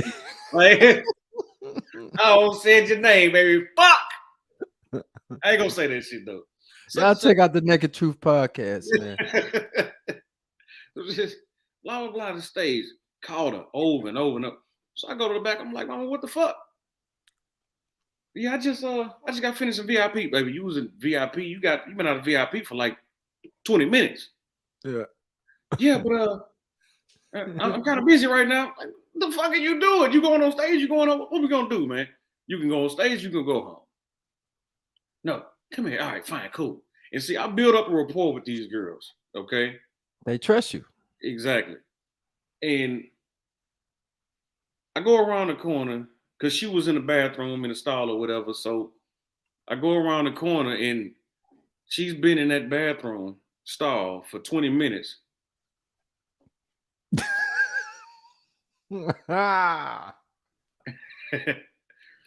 Trying to dig a condom out of pussy. She back there digging. I'm like, what the fuck you doing? I'm trying to get it out. I'm trying to get it out. So nasty. First thing that popped in my mind, I thought you didn't do that. You told me you didn't do that. What about the wrong thing right now? No. I'm worried about the most relevant thing right now. Yeah. You good. Fuck that stage. You skip such and such. That's when I had my fucking little walkie-talkie. Don't worry about it. Go to the next one. Yeah. Now, the most relevant thing is, I thought you didn't do that. Because you preaching to me how you don't do that. These bitches in here, this and that, these motherfuckers, blah, blah, blah. But you back here trying to dig a prophylactic at yourself. Yeah. Prophylactic is the proper term for a condom. Yeah. You trying to dig one up at you, but you don't do that though. Oh, I get it. It's the second rent time, man. You ain't got the shit. Right. You're going to see a whole lot of strange things for some change on the first of the month when they come around. Exactly. Man. Now, again, I'm not saying all girls do it. Not all. I'm saying. And it also comes down to circumstance, too. Right. Ask Stoney. What would you do so that tomorrow is not as bad as today? Good question. That's a good question. It's a good question. But we done seen some strange thing going on in the naked truths of the VIP rooms, man. A lot of these guys come out to live out some true fantasies. You guys will dress up, they will put on this and that. Strap-ons and toys then came out. They want a girl to dominate them in the worst way. And you see a lot of this happening in reference to Dubai too. Like a lot of those strange things going on over there. You can see commonly done right. Some nasty shit's going on in the world. It's not uncommon. Shit on their ass. But some of the naked truths about the strip club is some real live fetish fantasies are being lived out in these VIP rooms. And men are paying top dollar for it. That same dude you was talking about? Yes. One of my other clubs that wasn't real.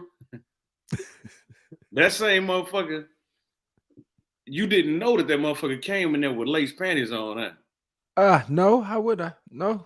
But I told you that. Patio area. Whenever he go to the patio, I'm like, oh fuck. This nigga here about to do some weirdo shit. Man. Oh, he didn't know it. He come in, have a drink, go straight to the patio. I'll see who go out there with him. Like, all right, you know what? I'm gonna have to stop this shit right now. Because you're gonna fuck up my business.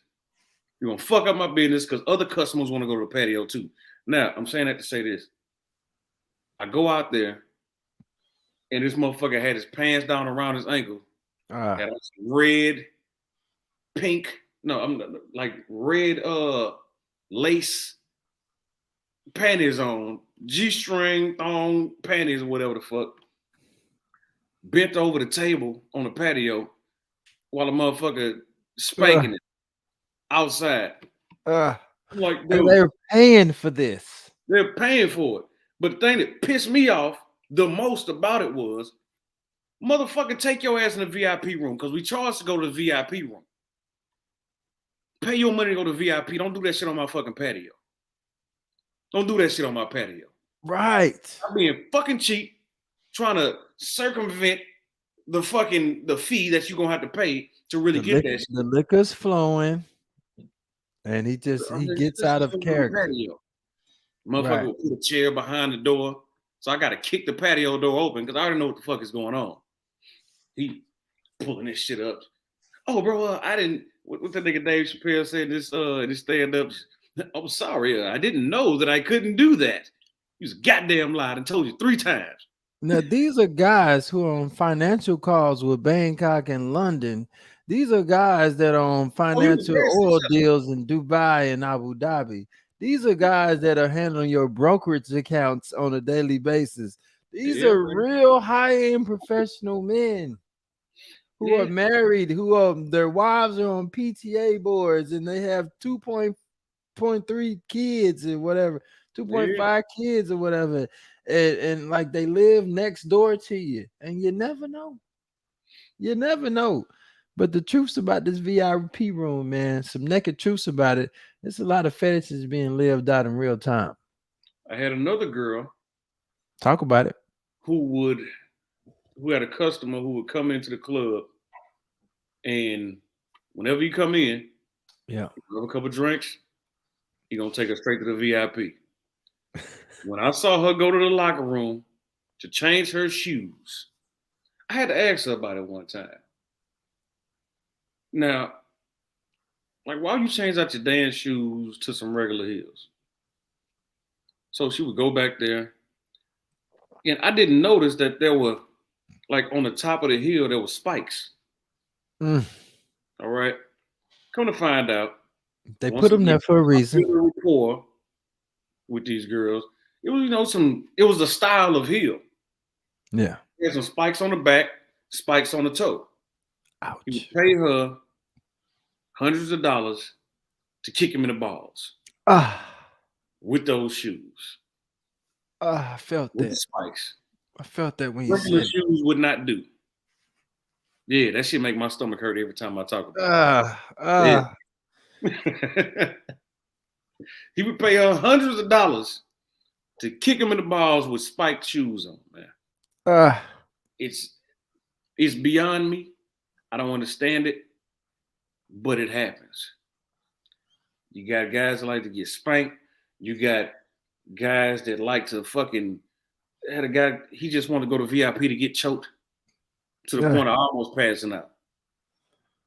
Yeah. Like, nigga, you could have paid me that money. I'd choke you to death. Yeah. These are guys you're sharing a church pew with on Sunday. Man. Yeah. What the These fuck? guys. Yeah. You would know. I mean, well, some of the motherfuckers you would know. The nigga we talking about from my old club, he looked like a weirdo, man. You could tell something suspect about him, but I wouldn't have thought I would have saw what I saw. No, I wouldn't have thought that. I thought it was a little weird, because I did talk to him on the patio. Mm-hmm. Never thought I would have seen him on his knees in VIP. But once you did see him on his knees in VIP, doing what he was doing, did it really surprise you that he was into that? I was like, makes sense. Exactly. He was that type of motherfucker, man. And then everything made sense. It was on some. I was like, that's why I got my spidey senses. Every time a nigga see him, just, what's happening, man? Yeah, dab me up, man. Dab, nigga. Not even a dab, nigga. No, I'm like this. Like I'm shouting them out. Yeah. One of these. Yeah, hey, After I seen some other shit he did, nigga, I hit him with the elbow, nigga. Just what's going on, bro? You got to touch, you know what I'm saying? Yeah. Touch whoever else, nigga. Don't touch me. Yeah. Oh, what the fuck? You, baby. I see you, baby. Yeah, man. It's some fucking debase shit. Debauchery. Man. A lot of debauchery. Debaucherism. For sure. The Naked Truth Podcast, man. Y'all tune in for some real live stories and game where you see the ladies of the evening, some DJs who work in these places, just the ins and outs. We'll be having guests on the show soon. Ins and outs. Absolutely. You're gonna get the ins and outs.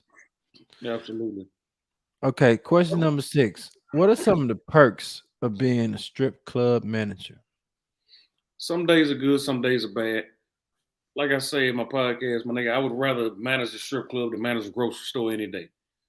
I mean, every job I've ever had, if I started at the bottom, I always end up in management. That's just me. Yeah. I go above and beyond, not because I'm trying to kiss ass or nothing like that. It's just if something needs to be done, then I do it. So I always move up very quick. But you got patience. Yeah, that too. Definitely do. But I mean, a perk is if I didn't work in a strip club, I would be in a strip club damn near just as much. Which when I wasn't working in a strip club, I was in that motherfucker anyway. Now I get paid for it. Right. So that's a perk. Are there any sexual benefits for you? I wouldn't necessarily say that. I mean, it can be, but I'm not looking for that. I mean, Do you get dick sucked? Nah. Okay. Nah. Because, like I say, some niggas get into this shit because of that. I don't give a fuck about none of that shit. I've been dealing with strippers and exotic dancers and ladies of the night for a long time.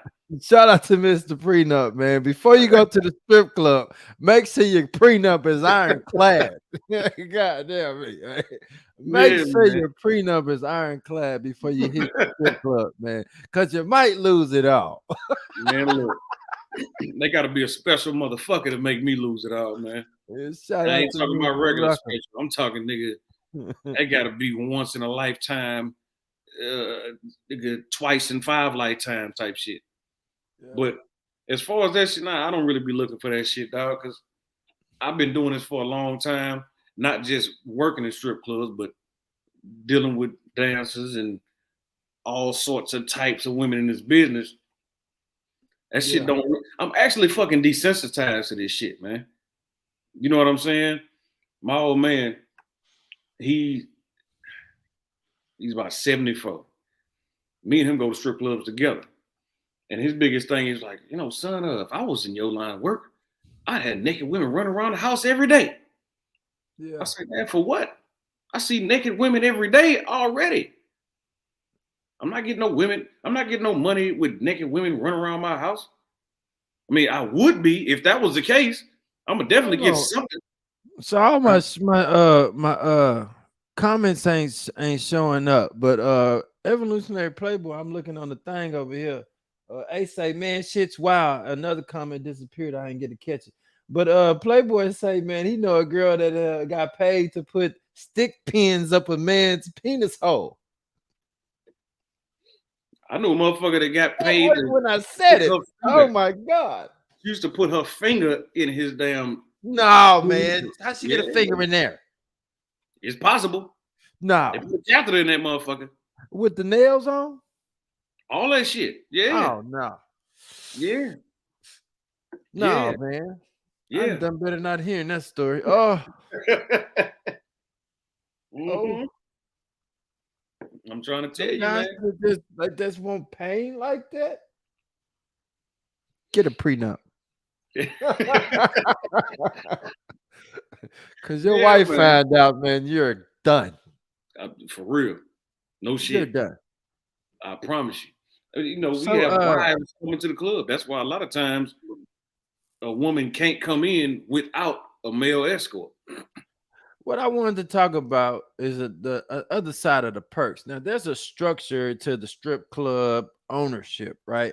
Mm-hmm. Certain clubs are owned by certain clubs. Do you have benefits because of the club or company you work for that gets you benefits with other clubs? Free entry, access, some types of perks. Like what perks you get? How do we explain the strip club structure? I mean, it depends on what strip club you're dealing with, because a lot of strip clubs are independently owned or owned by an individual, and that might be their only strip club. Who owns most of the strip clubs, to your knowledge? Are they owned by reputable businesses, single families, or are they owned by mobs? Well, the top strip clubs, I mean, the mobs, that's a relative term, I guess. That's a common. The last club, well, one of the clubs I work for, they are owned you can own stock in their company. You know what I mean? Mhm. So they very reputable. The one I work for now, they have clubs here. They got them in Tampa. So I can go to those strip clubs, get in for free. Same thing that at the club I was talking about that you can own stock in. I could go to Miami. They had some in Vegas. I believe, yeah, they had some in Vegas. They got some in Beaumont. They got some in I think in New York or something. I could go to any of those clubs. It's like franchises. Yeah, pretty much. Or okay. Yeah. And they But don't I've just heard that actually mob ties are owned by a lot of these strip clubs. some of them, yeah. I'm Mm. not gonna speak on which ones, You did but better not. You better not on my show. exactly. But some of them are. You know what I mean? Because it's a fucking lucrative business, man. Mm, Why would they not have their hand in it? yeah. You know? But other ones, you know, they reputable businessmen, you know, companies or whatever, they didn't form the company, and that's why they run their club the way they run it. You know, they run it with rules and regulations, how they're supposed to. Yeah. Other ones, you know, there's wiggle room. I mean, this business is a business of fucking wiggle room, period. Or Look at why the Nevada. fuck, yeah, Look at Nevada. yeah. Shout out to Nevada. When they This gonna shit, let a black man in? who knows, man? Why Who does knows? no black man own equity stock and land in the strip club industry in Nevada? That says something. It says a lot. But I mean, it says the same thing of The bunny you know, ranch been doing numbers for decades. yeah, for a long time, nigga. So But you got some perks though, other than gaining entry and having relationships with a network of clubs. No sexual favors. I don't want sexual favors. But do the girls give out sexual favors to management? They offer. They Hmm, offer. I promise you that. They offer. man, That's not none a of my perk I girls. really give a fuck about. My girls never offered, right? Nah, Wow, nah. I don't play that, but it happens. Oh, one for sure. One, I can think of one that they probably didn't bless the game. Like I ain't sure. Huh? But it happens. Do these girls try to? I guess Of course, but I can't take that shit I don't serious, want man. to liken it to Stockholm, but like they build a relationship and a rapport with a guy that they see every day, and they try to Mhm. use that to their benefit. You know, do they? Is there some perks into being around strippers every day, in and out, going in that locker room with them, seeing them in their most vulnerable state, You don't knowing know. their No, business? no. They That tell is you definitely not a all their fucking perk. business. I know they do. That is not a that is definitely not a fucking perk. Because I see them in that stage you speak of, They're the worse. vulnerable stage. Yeah. Eh, who the fuck want to see that shit? Hair all over their fucking head, no makeup. Like they looking nigga raw. You see it with before the wig. And that's why I don't give a fuck about them perks, my nigga. I see them before the wig, after the wig, before the makeup, all that shit. I see all the shit that they sucking in without it being sucked in. Whatever the case may be, all the glamour is gone. Yeah. You know, as far as the shit that I see. Yeah. So that's what I'm saying. It's not a perk to me. I'm not saying I gotta deal with a woman that's perfect, body, yada yada yada. Although I ran across a few, but the thing is, it's not a perk to me because I'm not there for that. You know what I'm saying? Now, Yeah. if I was one of those guys that was there for that, it would absolutely be a perk for me. The perk for me is, Well, let's take you out of it. It doesn't happen. of course, it happens. Okay. We trying Absolutely. to give them all the game, man. We trying to keep it all the way real. You know, I I'm want serious. everybody to take away from this Yeah, and learn absolutely. the ins and outs of the club. Absolutely, it happens all the fucking time. Now, do I agree with it?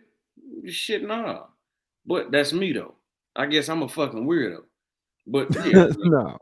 I'm not gonna say that it's a perk because that would mean I'm saying that Yeah, nigga, be a strip club manager. You get your dick sucked. Nah, I'm not gonna say that shit because that's nah, because that should never be a perk that you're looking for. If you don't get your dick sucked in regular life, don't come in this fucking business trying to be a manager to get your dick sucked. But does it happen? Absolutely. For sure. Absolutely it does. None of your girls though. Our girls in the strip club industry, as promiscuous as they come off to be when they selling this fantasy, are they like that in real life? Not at all, because they deal with the promiscuity or the idea of promiscuity every day. You know what I'm saying? Just Guys like, need to understand when they grinding on dicks for a living, the last thing they want to do when they get off work is to hop on another one. yeah, exactly. So it's kind of like, and you know, I'm not gonna say I'm at a disadvantage, but I only go to strip clubs. So when I'm off work, I will, if I go out, I'm gonna go to a strip club. Strip club. Because it's just what the fuck I do. Yeah. I've been fucking, nigga, me and my old man go to strip clubs together. I've been going to strip clubs with my old man since he never took me to one with him until I was 21. His idea of that, for some reason, I don't know. He just wouldn't take me one with him until I was 21. Like, I know you're going. Yeah, he's not even a drinker like that, so it don't even matter. But that's just his thing. But you know, they don't like that. They not like that. They not promiscuous as you think they are. You know, because like I say, I go to strip clubs. Like I say, I'm kind of desensitized to the shit. So when I go in a strip club, even a butt naked strip club, and I see ass, titties, pussy all out and whatever, I'm looking right in their motherfucking eyes. It's weird to them sometimes because like, you don't like this ass? I never said I don't like that ass. I saw it on stage, but all right, cool. You want to drink? What you want to do? Right. You can sit there butt naked. I don't care. Right. Just want to drink. You know, they not. I've seen them throw it at you though. I've seen them throw it at you. Of course. Yeah. But that shit don't matter to me. But you know, to answer that question, no, they not. And that's what I'm saying. I'm comparing it to how I am because I go to strip clubs. That shit kind of desensitized. I'm desensitized to the shit. It's kind of the same thing. You know, if they are one of the ones that's going to VIP, getting it how they live, or getting it however the fuck they getting it, they see plenty of dicks. Right. They don't talk about your dick at the regular club, nigga, that dick pic, whatever. Who cares? It's not like they just so overly sexualized in a regular life. You probably never know if they motherfucking dancing. Right. You know? So nah. They not, I would say that they're not as promiscuous as people think they are. I honestly, I trust dancers, strippers, and ladies of the night more. Huh? Prostitutes. Yeah. I'm telling you, I know prostitutes that are cleaner women That's their job. than Let me give these you an analogy. women that you meet in the club. Here, the analogy is this: that would you trust somebody to build your house that doesn't build houses? A nigga gonna come in this motherfucker with some Jordans, a fitted cap, a tool belt with a hammer, screwdriver, tape measure on that motherfucker. Yeah, he didn't buy the Bob the Builder kit, you know. You feel me? As opposed to somebody that does this shit, he gonna come in this motherfucker with a hard hat, some steel toe boots, and brand new tools, screwdriver, self-tapping screws, this and that, all the tools of the trade. I would trust him to build me a house. Same thing. If it is a woman, if a dancer, she out there doing a thing or whatever, I trust her to be safer. Look, all right. I knew a chick who my partner used to fuck with, not like in a relationship wise, it was his own girl.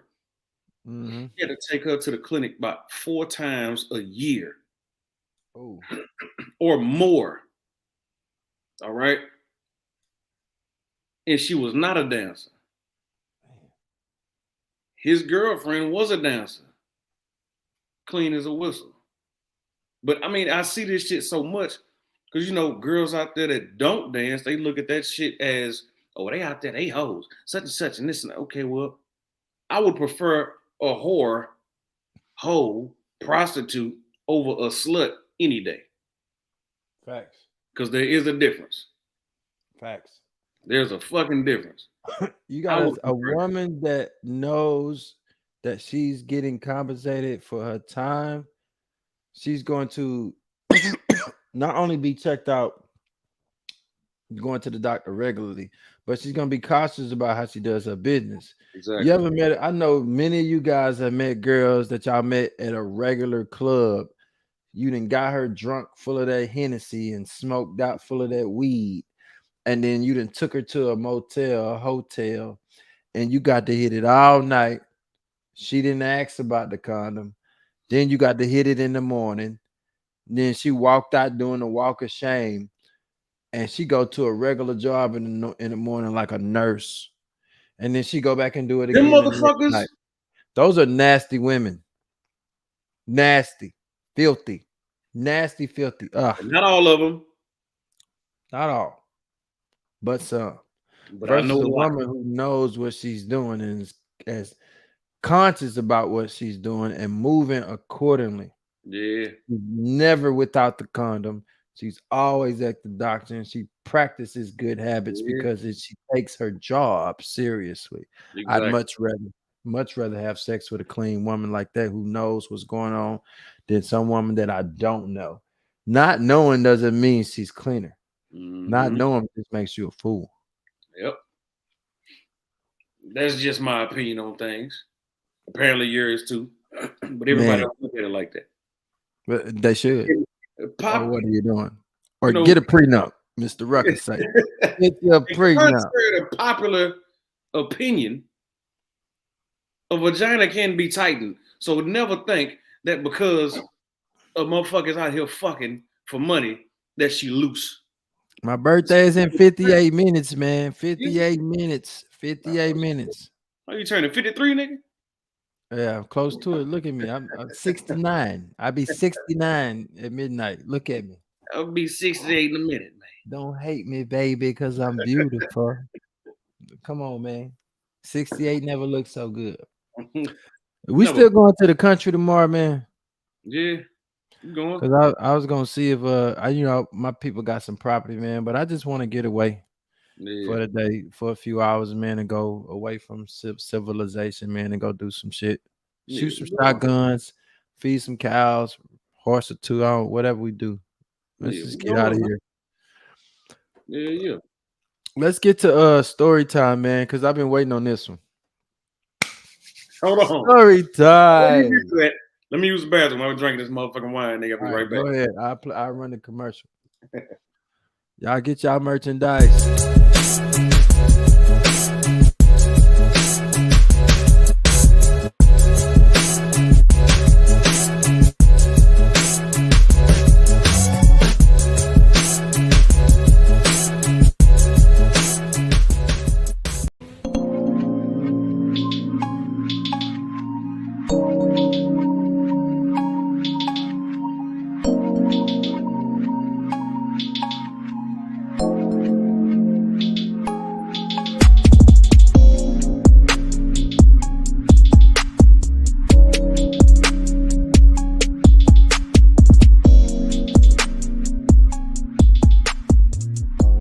Happy fucking weekend, people. It's officially time to turn the fuck up. As you can see, my whole life is a motherfucking podcast. Do you like titties? Jose like titties. Me too. So meet me at the Naked Truth podcast, man. We can talk about titties, stripper shit, and all types of other debauchery. Look it up. Tap in. You dig, man. Appreciate your cruise, man. It's my birthday on the East Coast in a real way, man. I done turned 41 today. Thank you all, man. And I appreciate y'all rocking with me and bringing it in with me, man. It's a blessing. It's been a hell of a year. Been a lot of ups, a few downs, but we still gonna turn them frowns upside down, man, and maintain, bounce back, and get to it the real way, man. Y'all get y'all merchandise, man. Break a bag easy. This is my boy, the Naked Truth Podcast. His name is Aang, and he's one of the strip club managers here in Houston, Texas, all over the city.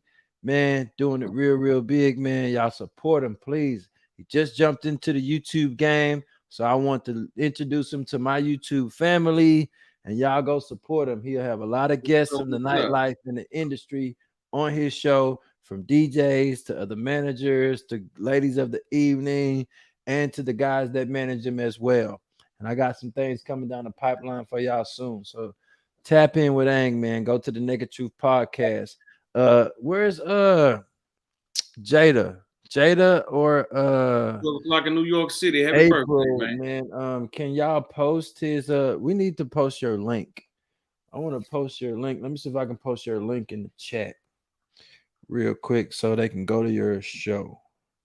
It's hard to find you because you're a new channel. So until you get like 100 subscribers, it's gonna be hard to find you. But let me see if I can post it in the chat and we can get that going. That's one thing we didn't do. All right, there it is right there. Go to the channel. Boom. Copy link. We're gonna go back to the chat. My channel. Boom. I'm not good as everybody else who is with this, so it take me a little second. All right. Boom. There's his channel in the chat. Boom. Hef in the building. Peace to the chat. It's my birthday, nigga. Where you at? Come on stage. Let me drop the link for Hef, man.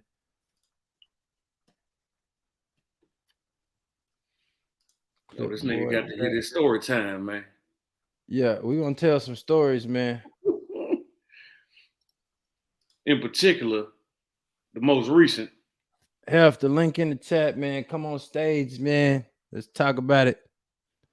But we just witnessed. I pulled up to the strip club he was at the other day, and there was an all-out brawl going out outside, man. All-out brawl between two women, two of the dancers in the club, and one of them got mollywopped all over the parking lot, man. It was crazy. It was crazy. Have come on stage if you're available, man. Come. It's my birthday, man. Get up here. Stop backing on Hollywood because you're in Hollywood. I would say, let me see what I can do. And get your ass up here, man. We still got players' perspective, y'all. He's just out there networking in Hollywood trying to do some new things, man. It's going to benefit all of us, man. But he's doing his thing out there. Y'all check out Hef on TikTok. He doing his thing. And on Marcus podcast out there in LA. Go check him out. And we still doing our thing, players' perspective. I'm just getting back to the lives. As y'all know, I've been gone for a while. But let's get into this story time, man. So I'm going to tell my side what I saw, and then he can fill in the blanks. I pull up on my boy like I do regular. You know, I'm on campaign. I'm outside, seeing what I can see, just working, man. And I noticed he come outside. I text him saying I'm on my side, because normally he come outside, get me, or we sit in the parking lot and just top game for a minute. And he say, I'm going to hit you. He say, give me a second. So I'm thinking like he just doing some paperwork or something. Then I see him come out the door, and he goes behind a pillar with one of the girls, and she's like talking loud and crazy. I'm like, oh, he got to fire some big head bitch because she just unruly or whatever. And she's not leaving though, you know. So I'm like, well, maybe she waiting on her ride, you know, her folks or whatever. I mean that she waiting on her people. And and so I still don't know what's going on. So I get back in the car. The security guard approaches me like, what, are you going in, sir? I'm like, no, I'm waiting on my guy right here. And I get back in the car because I'm tired of looking at the security dude. And I'm just doing my thing. I'm taking some calls, you know, working my phone. And I see him go in the club and come out. And now she come out with the girl again. And she's doing rah-rah stuff. I'm like, she just don't want to go home. This is my thinking. She don't want to go home. You might hear her thinking about it again. Man. Next thing you know, man, I'm not paying attention to that shit no more. I go back in my phone. I'm in the car. And then I look out the rear view, and I see some tussling going on. It's just all I see is him going over. He got a whole bitch in his arms like this here, grabbing her, trying to yank her off like a lion on a piece of steak. He just trying to tear her away, nigga. And he grabbing her. He grabbing her, pulling out. She's getting mollywopped now. She's getting mollywopped by it. Look like she asked for this. The other girl is just the one I'm pulling off is the one doing the mollywhopping. Yeah, you grabbed her first. Right. You grabbed her first and pulled her off. And then when she got free, the one that got free ran over and grabbed a stool from the security guard stand. I mind you, security guard still standing off in the way. He dressed in attire, to defend the universe. He got on vests and some more shit, and he's not doing anything. So the bitch, she grabs the chair, right, the stool, and she's chasing behind the girl who's getting in the truck from her people that she's with. And so the girl jumps in the truck, and she's coming with the stool. The guy's trying to pull off with his girl, and she's running through the parking lot with a stool like Thor and his hammer, right? She's coming through them. I was like, no.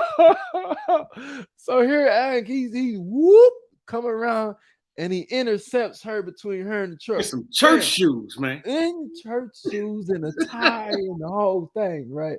He got the whole thing on, right?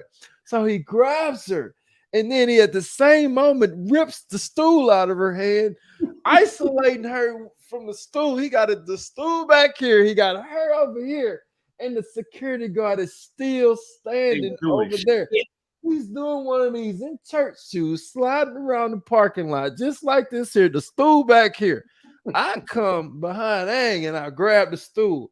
Even when I grabbed the stool, he didn't want to let it go because he got it so sturdy. Like, I don't know who grabbing it. And then he see it's me, he let go, and I got the stool now. And the girl, she's still trying to charge. She's like, let me go. Let me go. Like, what you gonna do, you little baby? What is you really gonna fucking do, man? She was about to thrust her body into that fucking truck. She had it all to lose. She was going all out. Her pride's on the line. Her ego's hurt. Her little heart crushed her little feelings because she lost that fight that she asked for. At this time, I still don't know the details behind the fight or what. I know the security guard ain't doing nothing. The little bitty manager over there is a woman, the general manager. She's not doing anything but being a woman in the moment, which she shouldn't even have that position. And I grabbed the chair. I go put it down. Yeah, I took a shot, but I shouldn't have. But goddamn. But what can she do? Let's say it like that. What can she do? She couldn't do nothing in that situation. It's not her, nothing she can do in that situation. It's these girls. However, she is responsible for who's in her establishment. Mm-hmm. And she made it play a little favoritism, and that should have never happened. Could have been prevented long before that. But once they peel off with the other girl is still like, she still want blood. So now she's threatening to call people and what she's gonna do and all these other things. And I'm like, man, what if guns come out? We all strapped, so we all ready for what's going on, man.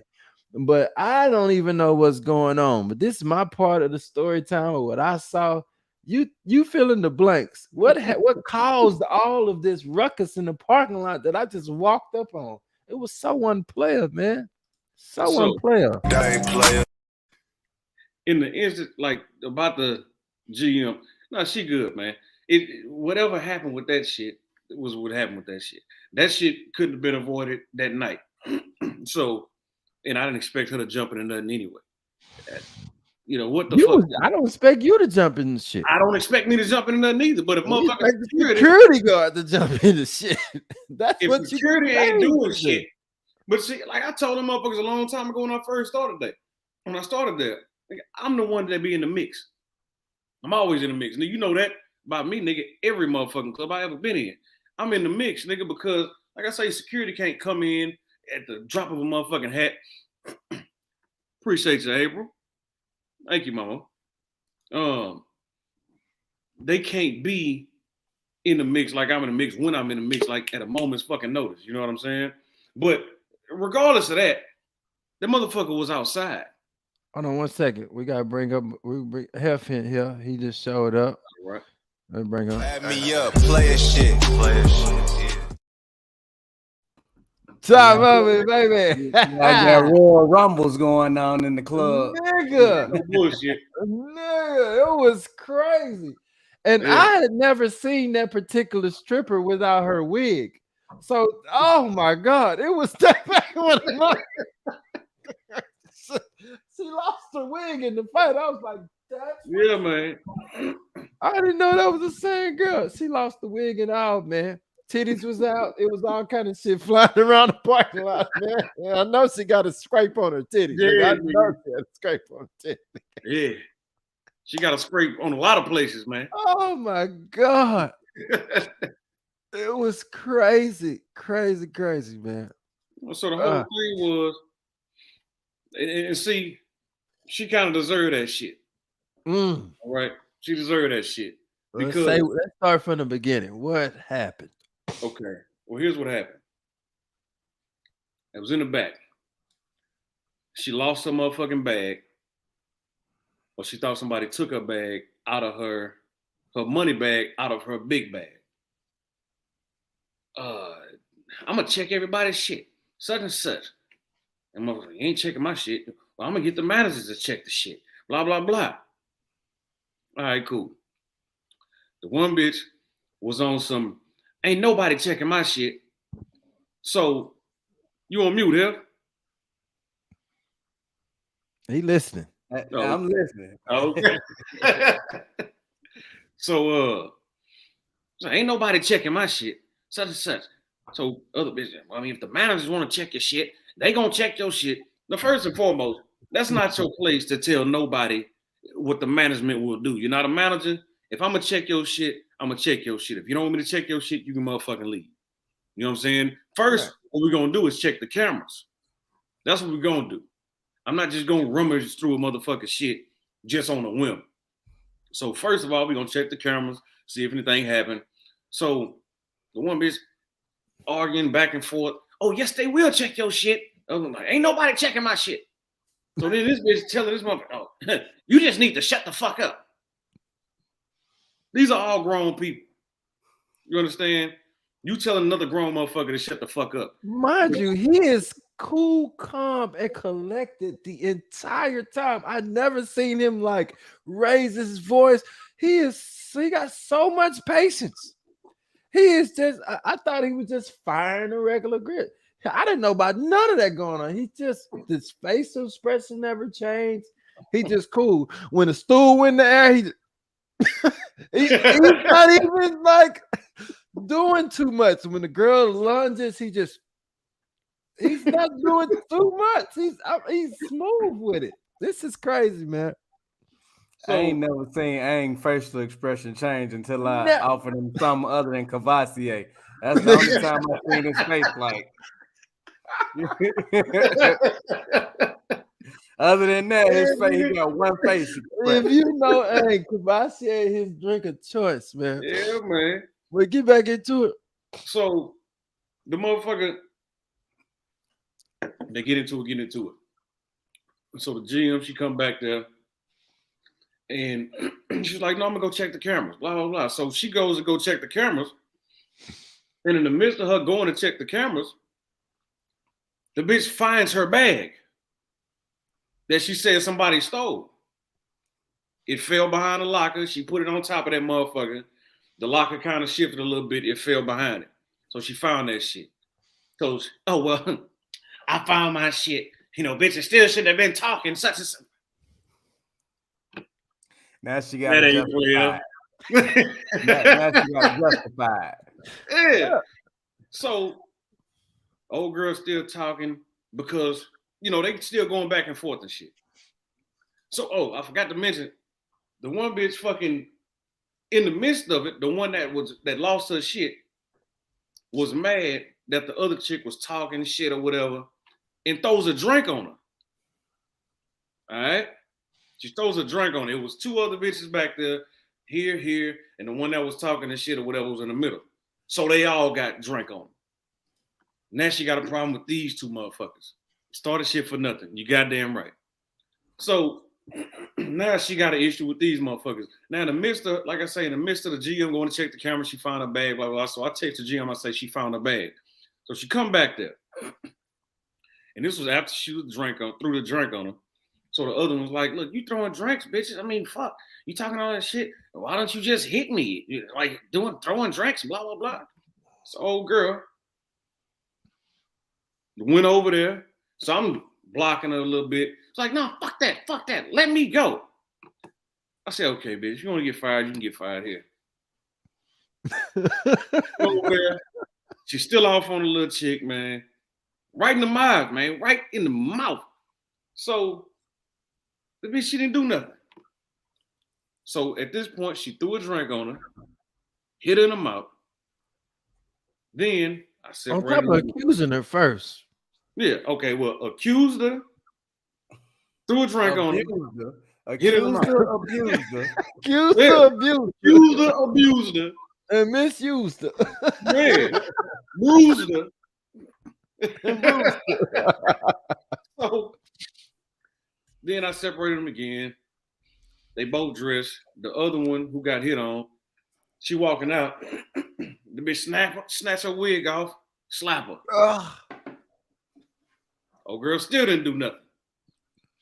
I was like, all right, look, come on, let's get the fuck out of here. Don't touch me. So she's trying to get it. Don't touch me. Don't fucking touch. I say, well, I'm gonna just chill the fuck out. I'm not her. I don't give a fuck who you are. And that's cool. You ain't got to give a fuck about who I am. Like I tell my nephews all the time, being afraid of somebody is not a precursor to getting your ass whooped. It's not. Which I'm not saying I was going to whoop her ass. But what I am saying is you not giving a fuck about who I am and I'm not her is not a precursor to what the fuck you can or cannot do to me. Right. You can't just slap on me. You can't bully me. You know what I'm saying? You can't run through me. It's not going to fucking happen. That's what I'm not her. It's not going to happen, mama. I'll pick you up and carry you fuck up out of here. Dispose of your ass. Exactly. I will carry you the fuck up out of here. So I didn't have to carry her out of there. She walked out willingly. And that's when you seen me talking to her. Okay, hell. Yeah, okay, I missed the whole fight on the inside. I missed all of that. I know, but I'm talking about when I got her outside. Right. That's when you was outside and you seen it. Hell, that nigga came up for a second. He was walking up. He was like, so, can I told him, wait a minute. Like, wait a minute, nigga. Yeah, some shit going on. My hands is full. My hands is full. Talking to her. And so at that point, I still don't know what's going on. Like, I don't know none of that's going on. Like, that's where I'm at. Yeah, so by this point, the other chick dude that pulled up, he come outside and she walked over there to him or something. And I had to go in the club to make sure old girl was still in there so she wasn't coming out because I was waiting on the other chick Uber to pull up. So that's what I was doing outside. I pulled outside until the Uber got there because I didn't want both them motherfuckers in the club arguing and fucking up the business because, you know, that arguing and fight shit in the club fucks up business, fucks up the ambiance. Right. So head out there. So I'm like, all right, cool. She out here, security out here. So she was over there talking to the dude. I'm like, all right, well, this shit gonna go left. But I had to make sure old girl wasn't gonna come out there. I told security, hey, watch that shit over there. Make sure that's good. Don't let it happen over there. I go in. Literally, damn near, as soon as I went in there, I'm gonna say less than a minute. The GM texted me, come out, actually she called me. Come outside. I need you to come back out here. So I go back out there. Security's still standing right there, but I gotta go out there though. Doing nothing. Nothing. The girl arguing with the dude, blah, blah, blah. So I go over there, I pick up her bag. I said, Mom, come over here, man. I told you it's not to go over there in the first place. Bam. Her Uber pulls up eventually. I put her in the Uber. She eventually gets in that motherfucker. Then after the shit pulling off, the other chick comes outside. She's walking to her car. I guess the dude looked in the car or something and said something to old girl. She hops out the fucking Uber. I'm like, get your ass back in the Uber, man. Go home. Go home, man. Go fucking home. This shit is ridiculous. She gets out the Uber, runs up on the bitch on the passenger side of the car, proceeds to get her motherfucking ass.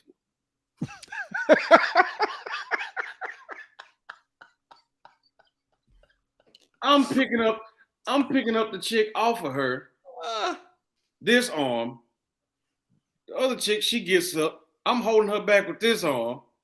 I'm stiff arming the motherfucker. Security standing right behind her ass. No. Tickling the bitch. Like, nigga, what the fuck is this? I'm looking at this nigga. I got this motherfucker over here.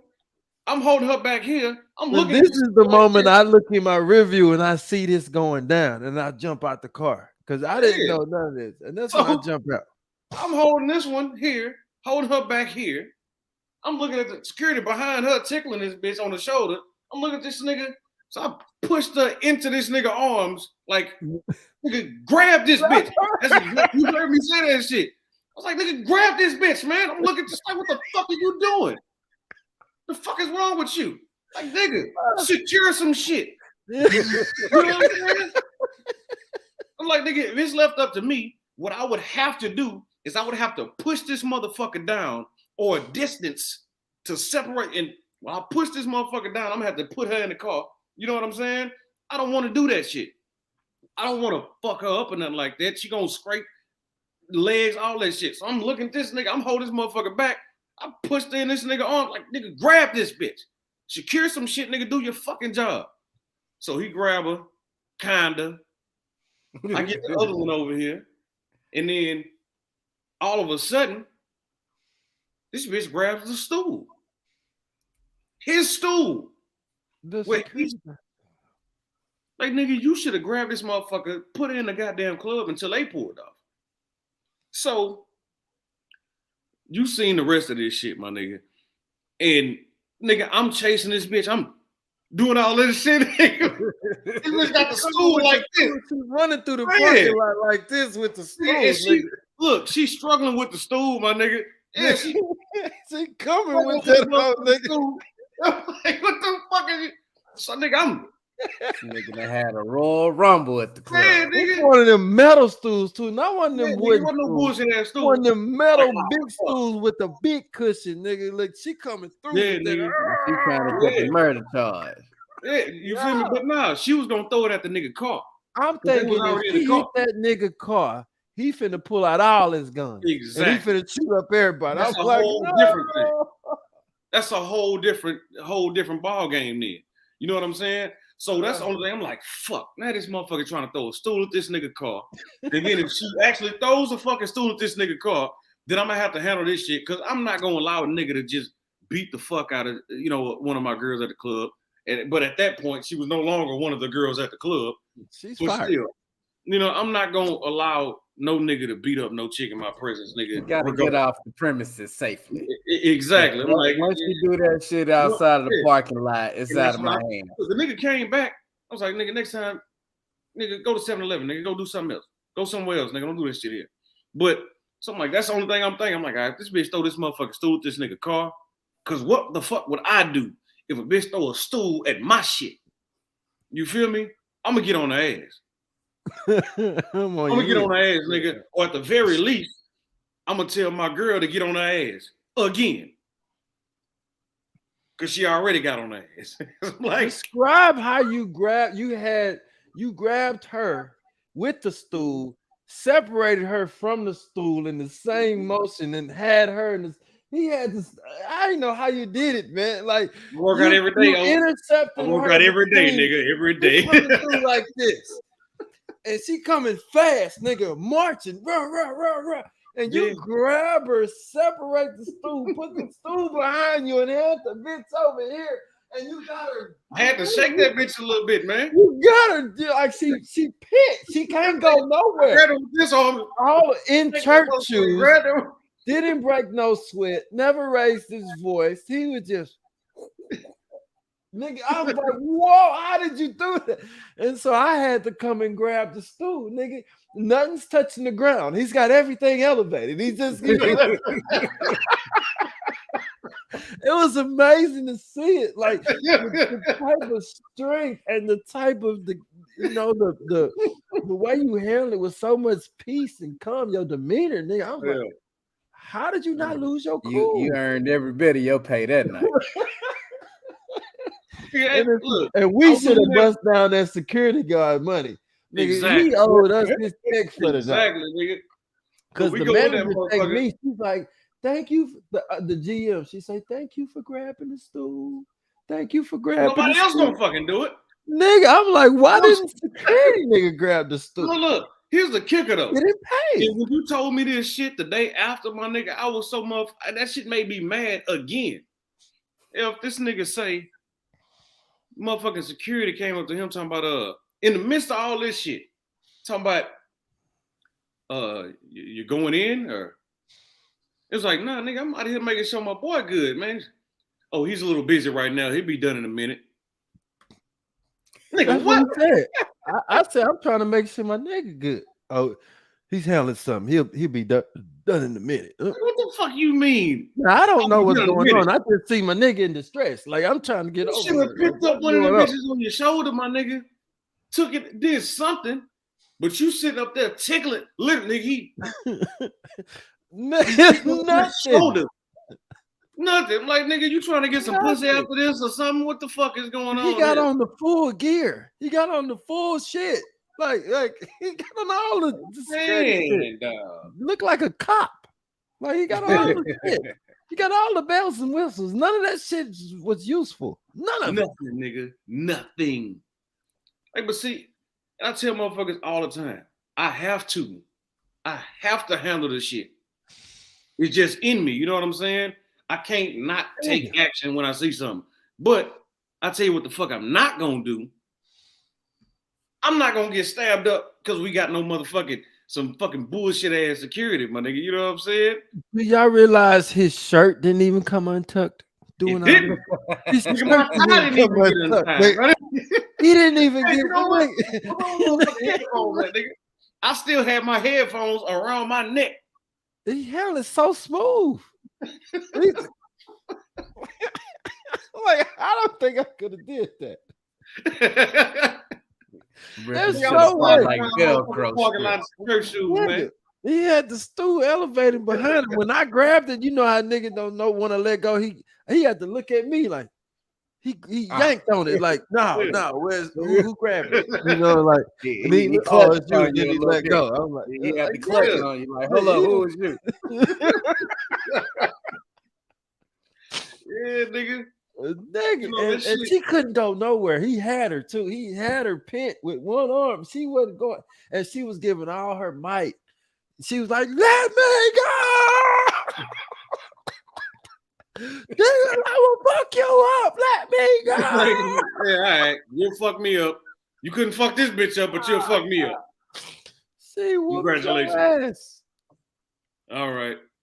God damn. Yeah, after all that shit, you know, she calling her nigga and shit. And the shit that motherfucking killed me was goddamn security start calling for reinforcements. My nigga, you gotta enforce something first. Nigga, don't call for reinforcements. Nigga, pre-enforce some shit first. Trying to save his little job. The fuck? He did nothing. Now you're scared because some niggas gonna come up here, or you think some niggas gonna come up here and shoot up the goddamn place. You call it reinforcements. Nigga, if you would have enforced some shit in the first place, we wouldn't be in this goddamn position. Like, if they had a training video on anything before, that would have been it. Like, he did none of the training. All his training went out the window. He was useless. Man. He was fucking useless. He did nothing. The what not to do video. Man. He didn't even pick up the wig off the ground. Like, he did nothing. Nothing, nigga. He did fucking nothing. He was tickling this bitch like this on her shoulders, my nigga. No, stop it. You do not want to be in a foxhole with that guy, man. Hell no, nigga. How many fights have you witnessed in strip clubs between strippers? Disagreements. Is this a common thing or is this a one-off thing? I'm not gonna say it's super common. Arguments, yeah. But the fight shit is not as common as you might think. Mm. You know what I'm saying? Most of them know they fired after the fight. That too. But it depends on what club you're in too. If a bitch pay a fine, she might be able to come back. Yeah. Mm. The fine will be astronomical sometimes, or it might not be. Pay $500, $600. You know what I'm saying? If they make money, that's a nice little ticket. If you ain't making nothing, it's a nice little ticket. Some nights don't make that. Yeah, but you know the ones that can pay it ain't fighting if they getting their money. Yeah, the ones that can pay it don't pay that shit. But at the same time, but if you in there making, you made 500 for the night or 1,000 for the night, you ain't letting no broad distract you. So if you in there fighting, you probably broke anyways. Exactly, you worried about the wrong fucking thing, right? Because women who are getting their money avoid confrontation. They be like, bitch, whatever. No, they are not trying to fuck up nothing. That's gonna fuck up their money. You getting your money. They too busy getting their money. You feel me? There's nothing more important than getting your money. Nothing. Shouldn't be. Some motherfucking priorities is fucked up, but hey. So what was the outcome of these two women? Well, the one that initiated the shit, of course, her contract was terminated. Her contract was terminated. You know, the other one, it wasn't really her fault. She held herself very well. She got, again, accused, abused, bruised. Yeah. Fucking drink thrown on her, and she didn't do nothing. She held a lot of poise because she had a lot of triggers that could have got her called into action before then, and she did nothing. But when that girl jumped out that Uber and came back for it, she gave her what she asked for. Yeah. Next time I went to that club the next day, and I gave that girl some dap. I was like, I respect what I see you. You held it down. You did what you said you was gonna do, and you tried not to. Shit. She earned that. I mean, I'm not condoning nothing. She did what she was supposed to do. Look, April say bouncers pull out phones and record before they help. That nigga didn't even do that shit.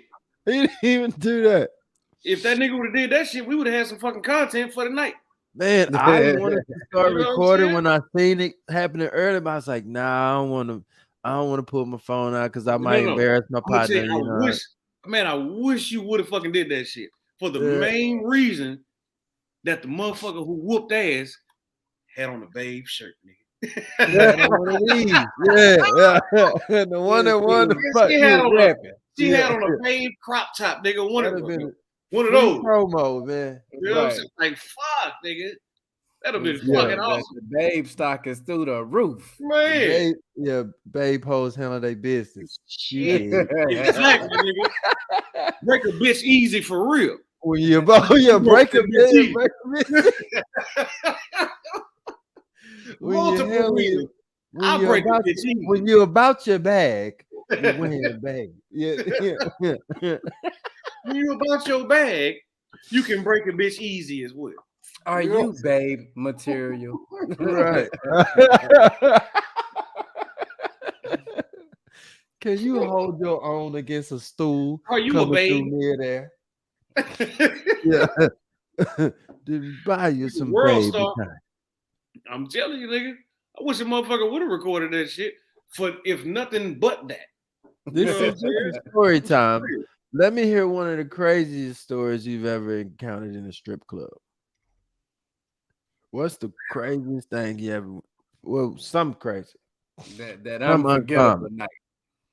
An unforgettable night. Something uncommon that you had to manage. Give me a second. I'm going. Because I know one from the last club with the 3 letters that we went through when there was some girl that's familiar with all of us ran through that motherfucker with no clothes on out the door from getting caught doing something she should have been done at the back and didn't handle a silver tack. Yeah. Let me see. Shit, now you asking about some shit with a dancer? Crazy stories. Yeah, just crazy strip club manager stories. Only things managers would see. Well, shit that go on that people wouldn't even know. Well, it was the nigga that came in there. He was a regular.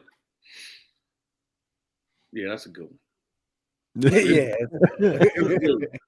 It was a nigga that came in there. He was a regular. He always come in there getting fucked up. He throw a little bit of money every once in a while.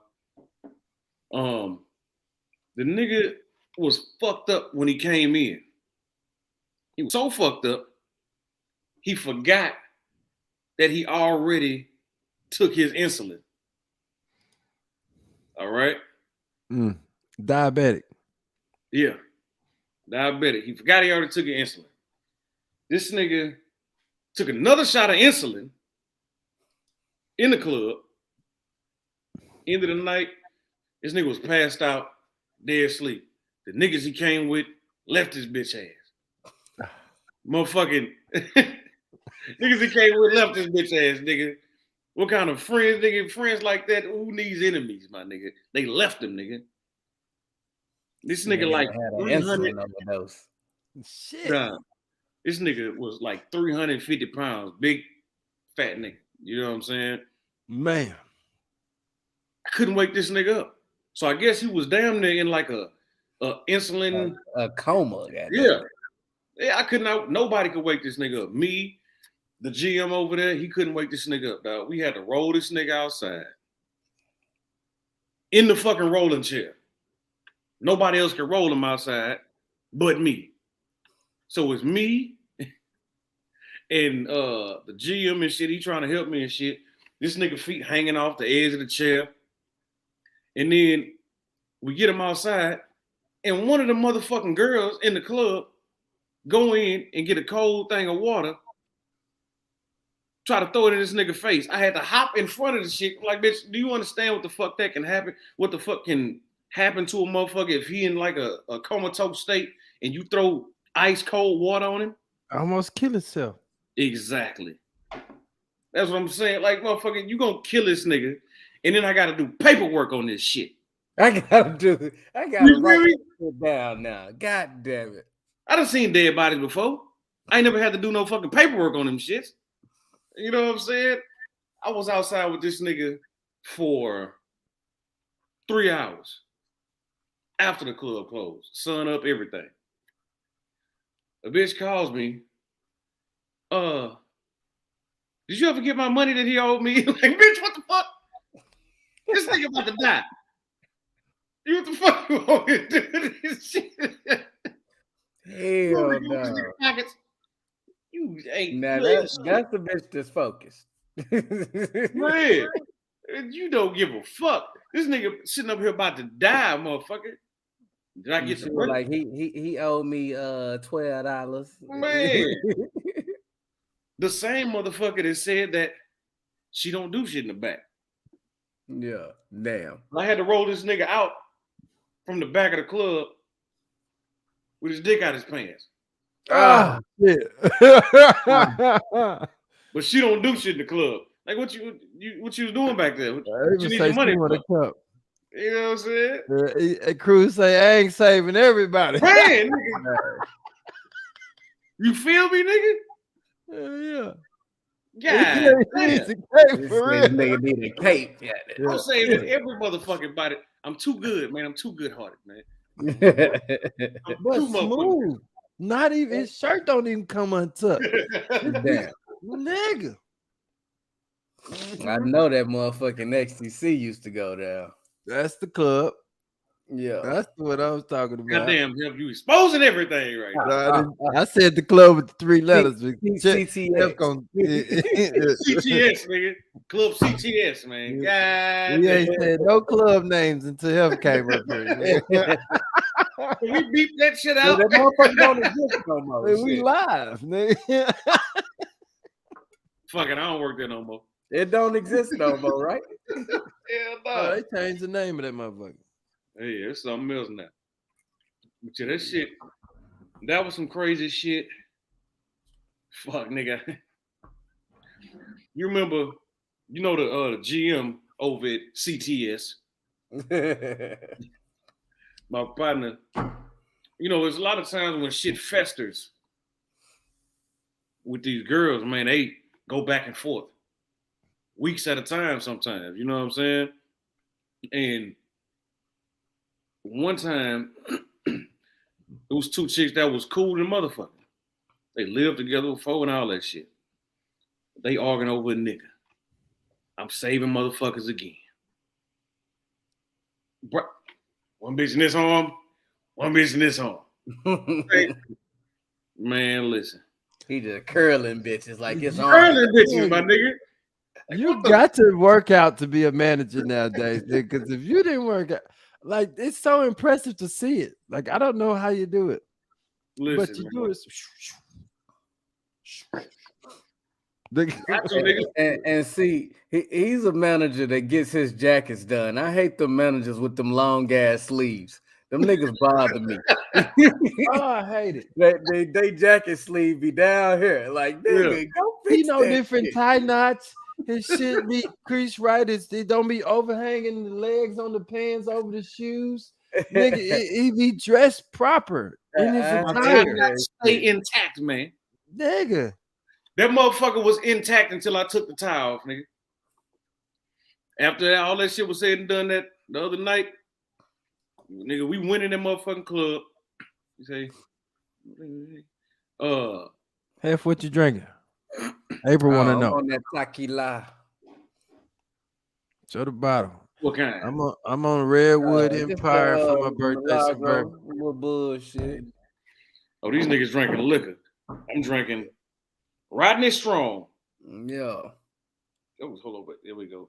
Rodney Strong. Redwood Empire. What the hell is that? This nigga. Redwood Empire. There's some new bourbon out of California. They say it's the only thing good coming out of Cali.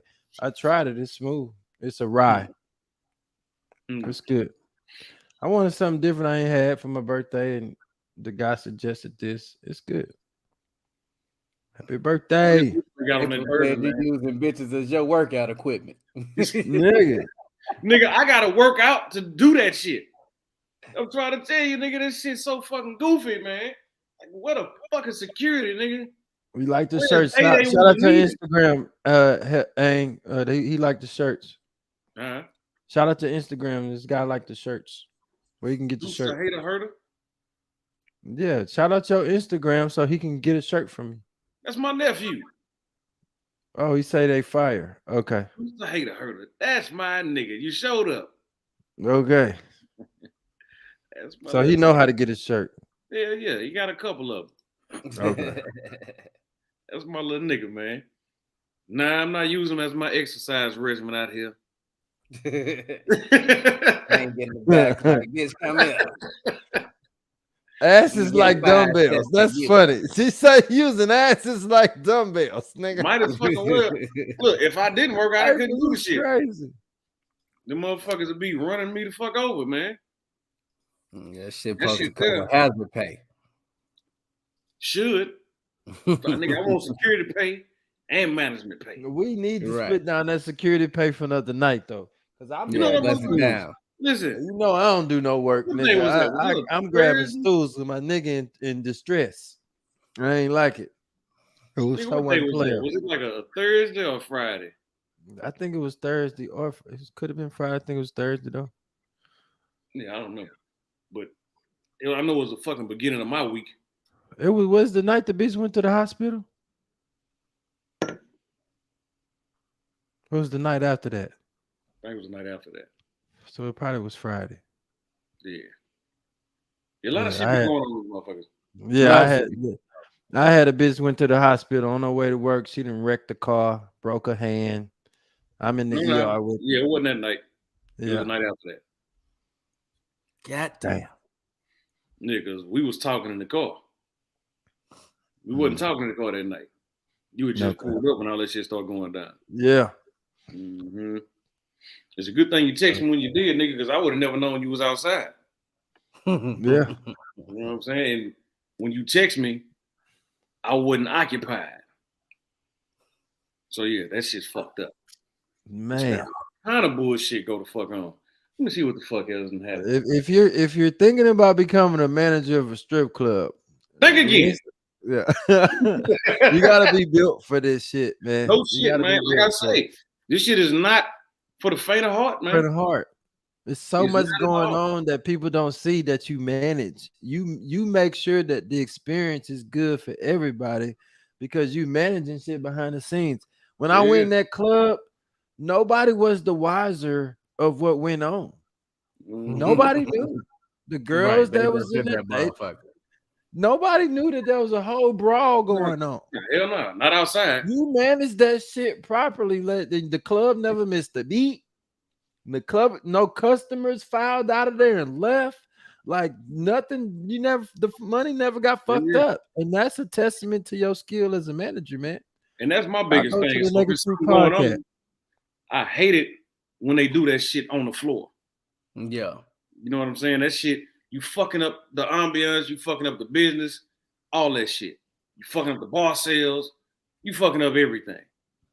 Don't nobody that's like at a now one place I ain't seen the vibe change when a fight happened on the floor is Diggs. Over there at Diggs. Yeah, I know. Gold. Gold diggers. Oh yeah. Oh God, look, see, that was saying names. You go. That was saying names. I ain't never worked there. Yeah. Yeah, I never worked there. I seen them up and get whooped on the floor over there, and niggas was just stepping over their ass, still throwing money. I was like, damn.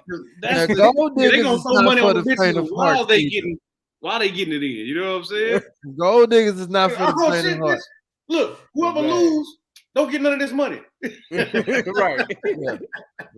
It's something wrong if a fight don't happen in gold diggers. Goddamn, like shit. I'm too old for that shit. I'm telling you. I'm too old for that shit, man. I don't like that shit. I don't like that shit, dog. That ain't my like motherfuckers be what's funny about a place like Gold Diggers, and you will randomly meet some of the most beautiful women you ever see in your life in that motherfucker. Sure. Like, what the fuck are you doing here? Risking life and limb. Life and limb. And she is one of the most beautiful things you ever seen in your life. Inside, my nigga, that's what it is. Well, no, but I'm gonna tell you though, a lot of them know the trick because they gonna be the most exotic thing in there and get all the bread. There was this little Asian chick in there, and niggas was lined up to dance with her, and bitches was hot. Cause she the only motherfucker who looked like her in there, and she had a body. She was tall with it. Like motherfuckers was literally lined up to dance with this motherfucker. Man. And the rest of the girls just walking around, can't find $1 under the couch. But see, by the grace of God. Like I said, the outside don't match the inside. Thank you, Jesus. You know, she could have went to Onyx, my nigga. She could have went to any other club. Like not similar to Gold Diggers, nigga. Ain't no club similar to motherfucking Gold Diggers. What of a guy. You know, she could have been a standout at any other type of club. But the outside don't match the inside. Because where she is here, nigga, she like that ratchet shit. Or she just wasn't laced. You know, she was laced with some bad game. Earlier, I say, nigga, she didn't know no better. She just went to a motherfucking strip club. He didn't know no better.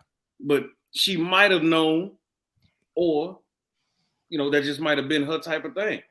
Just because motherfuckers that's true too. That's true too. Some different money in there because they'll go to Onyx and they one of 4 or 5. They being diggers and they one of 1. You know what I'm saying? Like if the average, but you gotta be a specific type of bitch to work in Gold Diggers, my nigga. That's what I'm saying. Your mind, you gotta have a different type of outside. Might not match the inside. Yeah. Because if she got to be a specific type of bitch, she might look like Treasures or Men's Club material. Yeah. But in here, nigga, she Gold Diggers all the fucking way. You feel what I'm saying? So she better know how to throw some hands or something. Nigga, or at least don't give a fuck about throwing no hands. Most of these motherfuckers can't fight, nigga, but here, she don't give a fuck about none of that shit.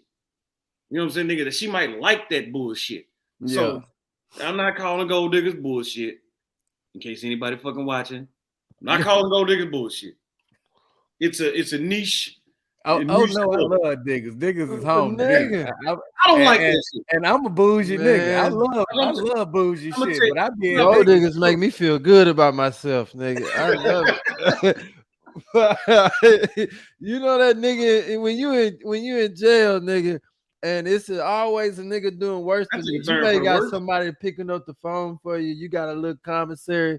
But if you look over there, the nigga ain't got no commissary and he ain't getting no mail, it's a good day for you, nigga. It's like, got these noodles, it ain't all bad in this motherfucker. Got these noodles, nigga.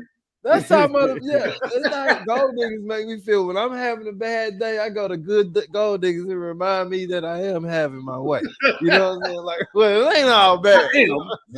Somebody diggers will put you in the game. Shit, I had the wheels. It real rejuvenate you. Yeah. Oh yeah, nigga. Resuscitate your game. No bullshit, man. R.I.P. Mac 50. Goddamn it, he swear by niggas. He swear by it. Clean up. Nigga, you gonna go knock something out of there, nigga. No, you will. You gonna go knock something out of there, nigga. You will. You will knock. You knock something the fuck out of there. Today. You knock something out of there, man. But let me see. Oh yeah, happy birthday, nigga. This nigga got 1 minute. Oh, 1 minute. Come on, nigga. Man. Hold on. Let me pour my bullshit wine, nigga. Y'all niggas drinking liquor. Nigga, you picked wine today. Because I'm off, nigga. I don't want to drink no motherfucking liquor. Nigga, that's a big Happy help. birthday, nigga. Appreciate your cruise, man. Appreciate you, baby. Appreciate you. Happy birthday, nigga. Happy 54th. I'm 68. And a half, goddamn. Yeah. Yeah, man. You say, well, that's a damn. She was. Nah, April. I wouldn't say she was special. He's the ain't huffing April. Hey, y'all go subscribe to the Naked Truth podcast. Is in the did I pin it to the top? Y'all subscribe to the Naked Truth. He gonna have he have one episode now, and he got many more to come.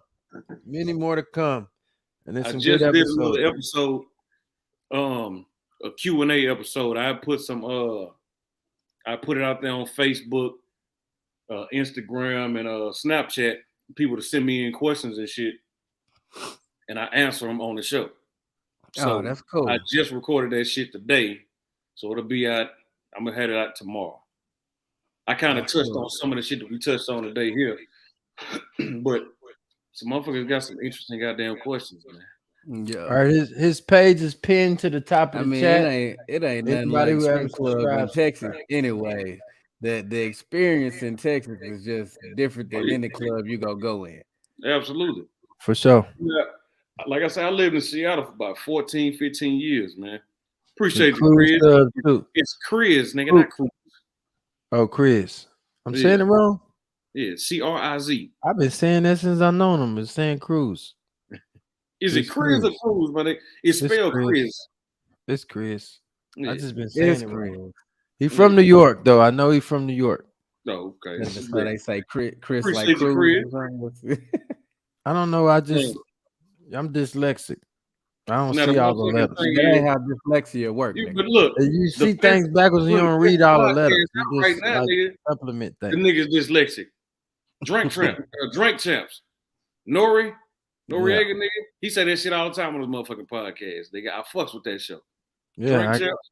That nigga said, who gives a fuck? I'm dyslexic. I know what the fuck. You know what the fuck I meant. Yeah, I don't see everything. Like I see the end of shit before the front, and I don't even fill in the gaps. My brain tries to tell me what it is. No, but what I was saying was just lazy, you know. in Texas, but then, like I said, I stayed in Seattle about 14, 15 years. Them motherfuckers are different too. I don't know how the fuck they make money. Well, I know how the girls make money. So the shit that tripped me the fuck out was you go in that club, you go in the club up there, right? And it's not a dry county. I go to the club, walk in and say, all right, cool. It's $5 to get in, $7 mandatory. No, $7 to get in, $5 mandatory for a drink. I bet. Pay my $12. Go in there, I go to the bar. Let me get a Cavassier. So we don't have Cavassier. I'm like, fuck. I know I should have went to the black area. Let me get a Crown then. We don't have that. Definitely. God damn. Crown. Shit, let me get a motherfucking Grey Goose or something. Liquor. In a Grey Goose or something. We don't sell liquor in the club. I say, what the fuck you mean you don't sell liquor in the club? So they do not sell liquor in the strip clubs in Seattle. Yeah. So the mandatory $5 would be for a Coke, a Sprite, a Red Bull, pineapple juice, a Red Bull, some shit like that. But how they make their money is there's a $5 re-entry fee because they know you finna go out to the car, hit your bottle you got in the car, and come back in. You see what I'm saying? So they gonna make their bread. Last time I went up there, hold on, I need a shot. I'll be right back. Exactly, nigga. Because you're not gonna get a shot in the club. Last time I went up there, I stayed with my brother. We went to a motherfucking club. It was me, him, one of my partners, and I think my brother's wife and shit. No, actually, my brother was passed out fucking drunk. It was me, my brother's wife, and a couple of my partners, and my brother's wife, homegirl and shit. We go up there. You know, nigga, I'm Texas and shit. Nigga, I go up there and let me get 300 ones, man. Off the rip. Just give me 300 ones real quick. Nigga, it was really nobody in that club. It was about 5 girls. But given it was like a Tuesday, Wednesday. He was like, are you a rapper? I rap.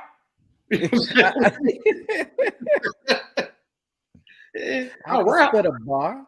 You feel me? Yeah, this ain't rapper money though, but you feel me? Exactly. To them it was though. Yeah. I mean, I rap, you know, I do my thing, but they not used to that shit. The politics of strip clubs, nigga, is so different everywhere. You go somewhere in Vegas, nigga, Seattle, Oregon, nigga, fucking New York, it's different everywhere. I want to work at all them motherfuckers. Yeah. I really want to go to motherfucking New York, nigga. That's what the fuck I want to do. You know what I'm saying? Them clubs in New York, it's money in it. They politics is a little bit different. I'd have to really get my feet wet and try to. April out there. April in New York? Yeah. It's Brooklyn. Get my feet wet out there, man. Yeah, the couple little clubs I done been to out here, they be like, it's all in the back room. Ain't nobody throwing no money. In Vegas, Cali? Yeah, in LA. Yeah. Yeah, that shit different, man. Yeah, they be begging a nigga to go to the back room. I'm like, baby, I don't even want you sitting in my lap. That's culture out there. You know what I'm saying?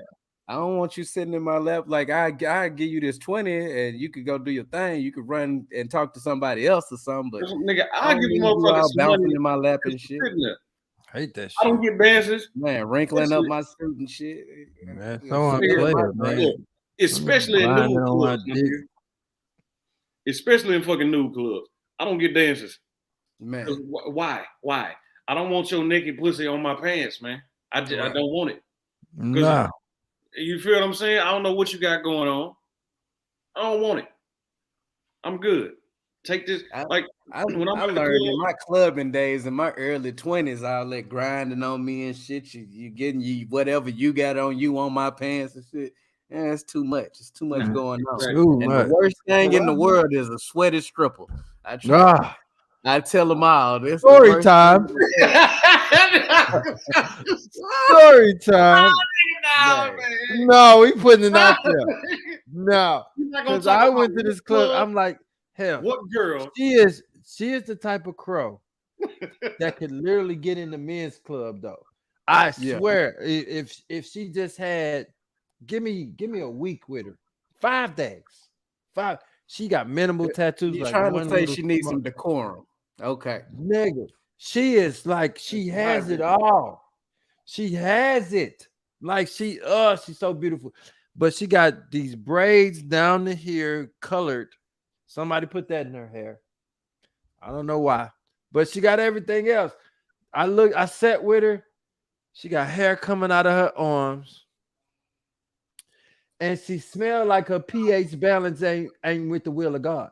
It's out of the nigga. Her pH balance, nigga, is unbalanced. Her pH unbalanced.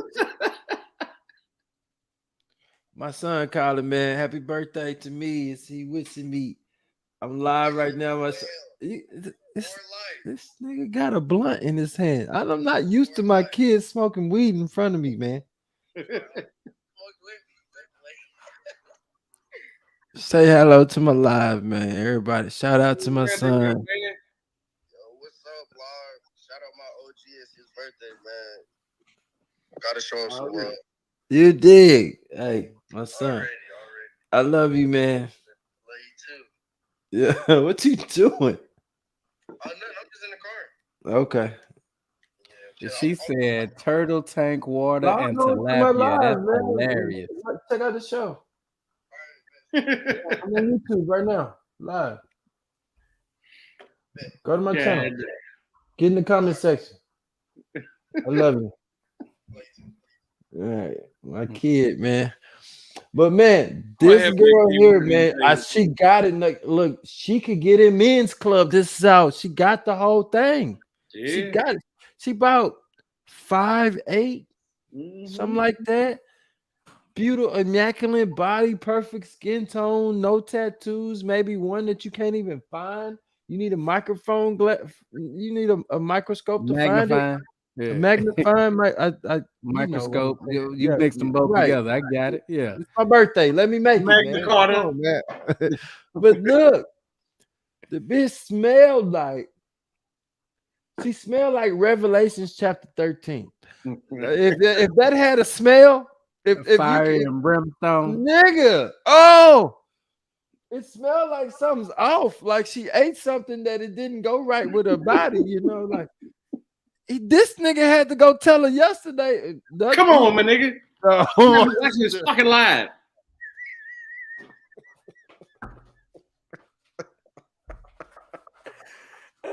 and you gonna get some negative publicity that's gonna be positive. Listen. He had to say, baby. He had to say, baby, go get out. I didn't say none of that shit. You and this deodorant got a meeting in the bathroom. Listen. Please go holler at this deodorant stick right quick. He had to. He had no choice. When it gets to that point, it's out of control. It's out of hand. The whole club is taking over. The scent's taking over the club. You're fucking up everybody back. I'm gonna say this. She is a beautiful person. She is. She's gorgeous. She's gorgeous. Yes, she is. And she's a good person, nigga. She's great spirits. All that. She just need a little bit of tweaking. And tweezers. Everything to start with a T. She needs a little bit of tweaking. She's sitting there with hair under her arms, man, in the club. She don't know. She don't know. I know she don't. And the smell, it isn't like, you know that it's one thing to just have like played outside all day. Listen, we ain't said her name now. Nigga, if she watching, she know who the fuck it is. Well, that ought to be motivation to take a vinegar bath. You know what I'm saying? Permeating through the club. My son in here, y'all. What up? What's happening now? But man, she needs a little bit of grooming, man. But she could also be she like just started dancing like 3 months ago. She ain't just started being a woman 3 months ago, did she? I knew somebody was gonna say that shit. Ain't the point. I'm trying to take up for baby, man. I like her. I know she a cool little shit. I like her, but she smells like her body odor is just not in the will of God, man. It's nigga. It smells like Revelations. In her defense, it was hot in the club. No. Look, all bullshit you aside, could be outside playing all day, musty and all that. That's one thing. That is one thing. But to smell like that, something's off chemically. The bottom of a hamster cage. No, it's worse than hot dog water, man. No, worse than hot dog water. It's worse than hot dog water. Yeah. Like, you know, like earring back juice smells better than that shit. Have you ever smelled the nigga back of his earrings that he ain't washed? No, I've never smelled the back of a nigga's earrings, man. Well, your own earrings. Nigga. You smell your own earrings when you ain't washed them motherfuckers. Nigga. I know it's no excuse, April. I know. Nigga, you had to, and you the most calm, patient nigga in the world. And you had to go tell the nigga. To the side. I did. I pulled her to the side. If Hang pull you to the side, it's a problem. No, I'm gonna look. It's several problems. That's right. Look, because I don't want no girl that worked with me or whatever to be out of sorts like that. You know what I'm saying? Come on, man. There was who the fuck was it? I don't know who the fuck it was. One of them fly by night motherfuckers, but she was at CTS for a while. And motherfuckers. Now you call it CTS. Yeah, she was at CTS for a while, nigga. And motherfuckers were coming like, hey, bro, I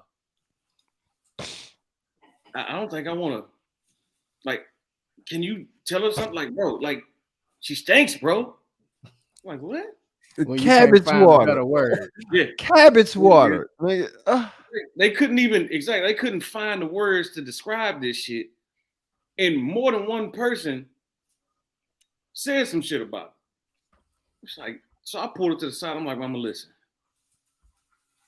I don't know what you got going on, but I've heard a few, I got a few complaints about odor. I'm gonna need you to go in the back, go do something, try again tomorrow. All right. So she was, what you mean? Oh, don't get loud. Don't get loud. You're gonna embarrass yourself. Hey, listen. No, but I had in the back and shit. So I'm like, I'm gonna calm down. I'm not saying, I'm not coming at you. I'm just telling you, Mom, you gotta understand that fucks up your money, it fucks up your reputation, it fucks up your future money. Motherfucker's not gonna want to pay you, man. You're gonna get a reputation of being a stinking motherfucker in the club. You know what I'm saying? And number one, I don't want the club to have a bitch in there with that reputation, because the club has that reputation by proxy. I'm not going over there. They got bitches over there stink. Right. I don't want that. But most by proxy. Look how he's using his words. He's being careful. Educated for 30 years. Ridiculous. Yeah. Mom's an educator. Yeah. He's using his words like strategically. So it's like, that's the most important thing, is that you don't get that relationship. I mean, you don't get that reputation, because that's just not a good fucking reputation to have, man. And if multiple people that came to me telling me that shit, that means I don't give a fuck if you still smelling like that the next time. Now it's hard for me to believe that a woman that smells like that had a stick of deodorant on standby. Where did the deodorant come from? What deodorant? That you told her to go apply. Whatever shit. I told her I got it in my bag if she needed. Oh, so you told her she needed to, and if she needed some help, you would I told her to go do something. If she didn't have no deodorant, I got deodorant in my bag. So what you do as a manager, you take a bucket, you put a soap and a rag in there and a stick of deodorant, and you leave it for general use. You just put it somewhere where anybody can use it. I'm gonna tell you why. That soap and that rag and that deodorant will not make it through the night. Somebody will feel that shit. Right. You understand? Nothing is safe. Nothing is safe in the locker room, my nigga. Yeah. 8 times out of 10. If it's anything desirable, or if it's anything that a motherfucker need, nothing is fucking safe. It's Lord of the Flies back there, man. It is Lord of the fucking Flies back there. I was in elementary. I think I was 5th or 6th grade, and this girl, you can tell she had a lot going on at home. But her, everybody's house got a smell. You knew who her sisters was, because they all had this little struggle ponytail, and they all smelled like the same odor. Like they all came to school like that. Old soul food, nigga. Right, like oxtails, like 10-day-old oxtails, nigga. Yeah. You know what I'm saying? And so the teacher, she did this, she couldn't take it no more. She couldn't even teach the class no more. She said, look, remember they had the projection things where they reel out and it showed on the screen, they put a little plastic down and it showed on the screen. They came out on carts. How to wash your ass. No, she left a bucket. She said, I got a bucket under the projection thing. She said, I'm gonna leave the class. But if it's you that I'm talking about, grab that bucket and go to the restroom and come back and put it down. And I'm like, you're leaving, but all the kids, we all watching. So we're gonna see who gonna grab it. But she left it there and she left the classroom. That was her nice way of telling that one girl that we all could smell. Like we all got noses. Every kid in that classroom knew where the smell was coming from. That was her version of Hunger Games, nigga. She couldn't take it no more because the school didn't get involved, the school board, the principal, nobody. So the teacher had to take it on her own will to do something about it. And that was the nicest way she could figure it out. She should call a parent-teacher conference. But that girl smelled, like homeless people got to smell that pee on themselves. It was worse than that. I don't know what you call that shit, nigga. But that shit. The girl in the school or the girl? Yeah, that bitch smelled. That girl smelled like chitterlings. But this girl, what is that? Chitterlings. He said chitterlings. Chitterlings, chitlins, nigga. Chitlins. Chitlins juice, not chitlins themselves, because you can wash the stank off the chitlins. The juice that's on the chitlins is what smells bad. She smelled like chitlin membranes, nigga. That was disgusting. Yeah, it was terrible. And that girl you was talking about, I told you about her a week ago. And it took you I already knew. You knew, but that means that a week had passed. It had gotten worse because you finally had to say something. Yeah, I know. So I can't imagine what it smelled like yesterday. I told you she needed a. I didn't say it. Did I say it was yesterday? Now you putting a timeline on this shit. God damn. It's my birthday, man. Forgive me. Lord, forgive me. He know my heart. Yeah, God know my heart, man. He know my heart. And she know me. Yeah. She know me. Come on, dog. Motherfucker. She gonna run up on Ang and hug him like, what I smell like now. She gonna run up on me and fucking try to cuss me out and shit. I'm gonna have to stand there. She should pay you for saving her life. She should pay you for that game. Cause she don't know no better. I know she don't. And that's the thing. Like, don't be embarrassed of what you don't know what you don't know. But if you've never been introduced to a razor in a bar, a soap, like a simple dial bar. Like I grew up on dial soap. Grandma used to make sure we was antibacterially washed, nigga. Yeah. There was a bar dial in every sink and in every tub growing up. That's that antibacterial. Yeah, you got to learn how to clean yourself. But so many people in today's world just don't know.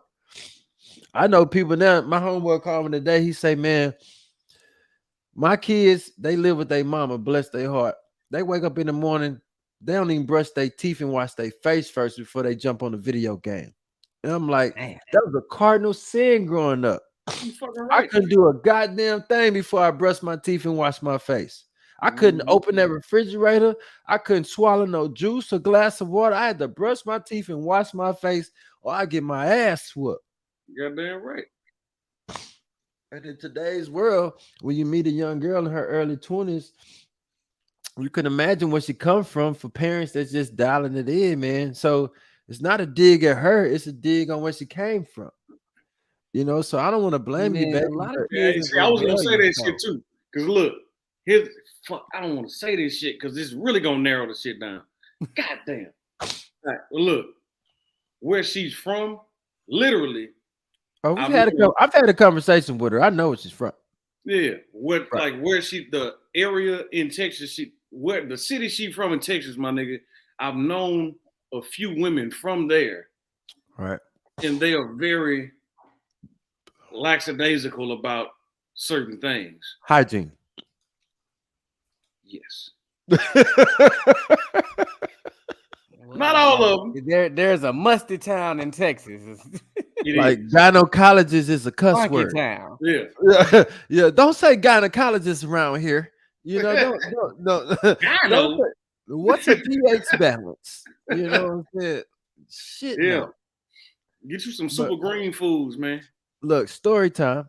I met this girl at the club. She was like light skin, good, real hair coming down.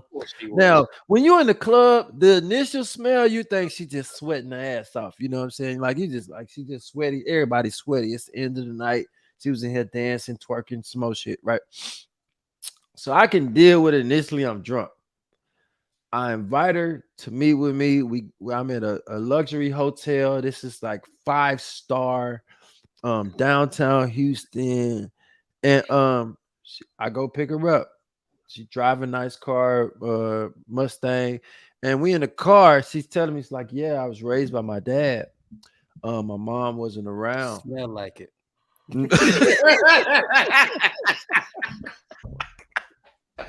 Nigga. You smell like we have a good time. We make it all the way. Fast forward, we make it to the part where we're under the covers in the bed, right? In these nice white, beautiful sheets that's been bleached. You know what I'm saying? Beautiful sheets, right? And she gets in the bed before I make my, every male that has anything about himself, we all do a little bit of grooming before we get in the bed, right? We do a couple of little maintenance things, like we do a couple of things, you know what I'm saying, before we get in the bed to get comfortable, right? At the end of the night, we done dealt with the outside world before we tuck in our sheets. We want to make sure we complete. We do a couple of things, just a little maintenance, right? So I'm good. I'm feeling good, making sure everything in place. I got the music, the lighting is right. I got the condom stashed in the right place, and I get in that bed, man. You know how if a nigga fart under the covers and you hit that motherfucking that bitch hit you, it hits you like the covers hold the fart down, but soon as it hits you, whoop, called wafting. Oh shit! Well, she didn't fart, but her pussy was tart. Nigga. She hit that motherfucker and I was like, oh! Did you still fuck though? No, I said now, niggas ain't shit. But I'm gonna tell you, it was that. I said, baby, I'm finna run the bath for you. I would like for you to accompany me to the bathroom. Let's take a bath together. And when we was in that bath, I told her, I was like, I could smell something that your pH balance is off. And she don't know nothing about it because her mama left her life a long time ago. So her daddy raised her, and her daddy didn't have no game. He had no game for it, man. Her pH balance is like it's one thing to be musty, but when your pH balance is off, that's a whole nother smell. Smell like gremlins. It smells like something's coming out that motherfucker, like a motherfucking bag of puppies. Nigga, have you ever smelled a pile of puppies? Come on, man. Nigga. It smelled like the movie I seen, the Gremlins, when you pour water on them motherfuckers and they turn into shit, But then again, you also got to think about, like, if a motherfucker stink like that, that could be something deeper, my nigga. It is deeper. A bath, nigga, a bath. I'm not, look, bitch. No, I had to post you need a vinegar bath. No, I'm saying sometimes it's more than just the pH, my nigga. Aang said it's something she can't get rid of down there. Sometimes it can be more than just the pH. You understand what I'm saying? So a bath is just a temporary fix. I should have known when she took them heels off and them toes, the toenail polish was about 5 weeks old. That should have let me know right there. If the toe print is in the shoes, like with a dirt smudge, you're gonna lose. That's a sign. Especially if it's some flip-flops. Oh, shit. If flip-flops got toe prints in them and heel prints. It just mean that was your favorite flip-flops, man. Shit. You gotta wash them things or replace them. I can take you to the Gap. I can take you way back when me and Frank would start kicking and partying. We met one redhead, big snow. You know what I'm saying? Smell like roadkill. Frank and them been having that way with her. You know what I'm saying? So finally, they at my crib. So Frankton told me like a day before, like, oh man, it was atrocious. Like, I can't believe it. She's so beautiful. Like, how is it like that? And I'm like, now initially, you know what I'm saying? Like I said, we ain't been kicking it that long yet. You know what I'm saying? We like 5-6 months in, you know what I'm saying? I'm like, oh man, they just don't want me to hit it. He trying to keep it to themselves. He trying to keep it to themselves. You know what I'm saying? Hell nah. So one day we got the little pallet in the living room where everything gangster go on, you know what I'm saying? And she laying down there, her homegirl next to her and shit. I done hit the homegirl, and now I'm like, yeah, I'm finally finna get her. So like I'll roll over, I cock the legs. I don't smell nothing. You know what I'm saying? I'm like, yeah, them niggas is hating. Man, why you have to penetrate it for the odor to come out? Oh, when you turn it inside out, it's gonna go out. Nigga. It was in pocket, man. Oh, yeah, odor be in pockets. Like soon as you pierced it and you came back, it came back with you. Like, oh, I was like, I gotta go take myself to school. I'll be back. Take it out. That type of smell when your eyes start watering, nigga. When your eyes start watering, it take your breath away, man. Nigga, when I tell you, man, I hop up out of this motherfucker and I run to the back and I call Frank like, nigga, why you ain't tell me? He said, nigga, I did tell you. I said, no, you ain't tell me like that. You ain't explained it right. He said, nigga, you had to pierce it first, huh? I was like, yes. You had to pierce it like first. You had to pierce it first, nigga. So, do you know, like weeks later, we finally get her to go to the clinic. This motherfucker she used to drink profusely. She had got so drunk that she forgot she left a tampon in her. And she had toxic shock.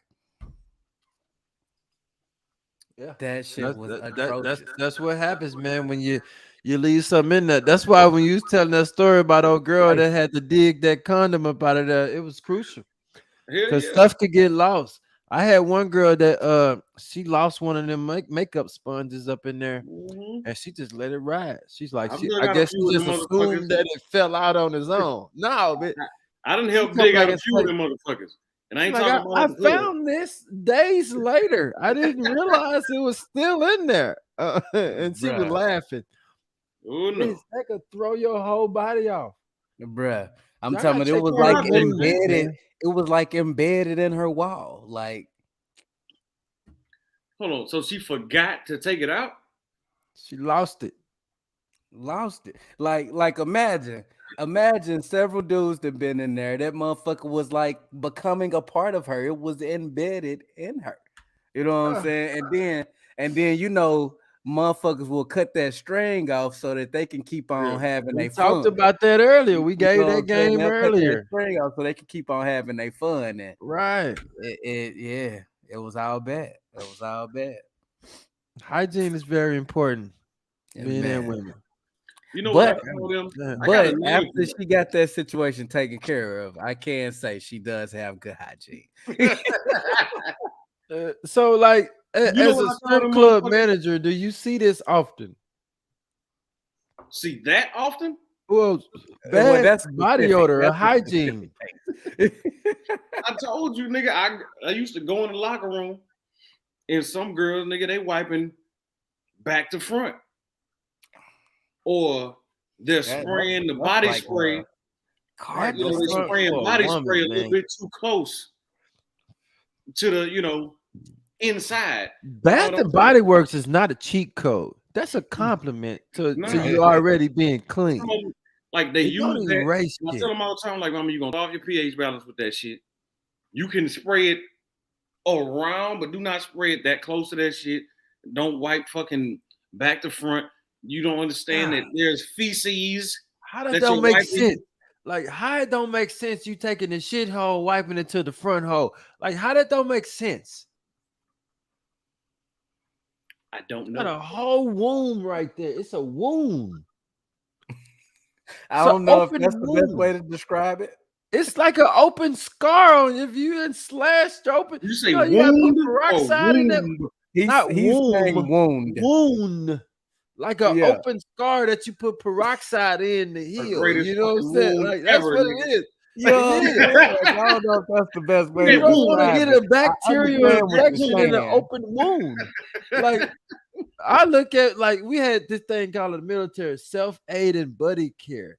And they used to teach you if you got blasted by an IED or something, how to treat it and to get back to civilization. And a lot of it was like treating the wound so that it don't get infected by shit to get back so we can treat it.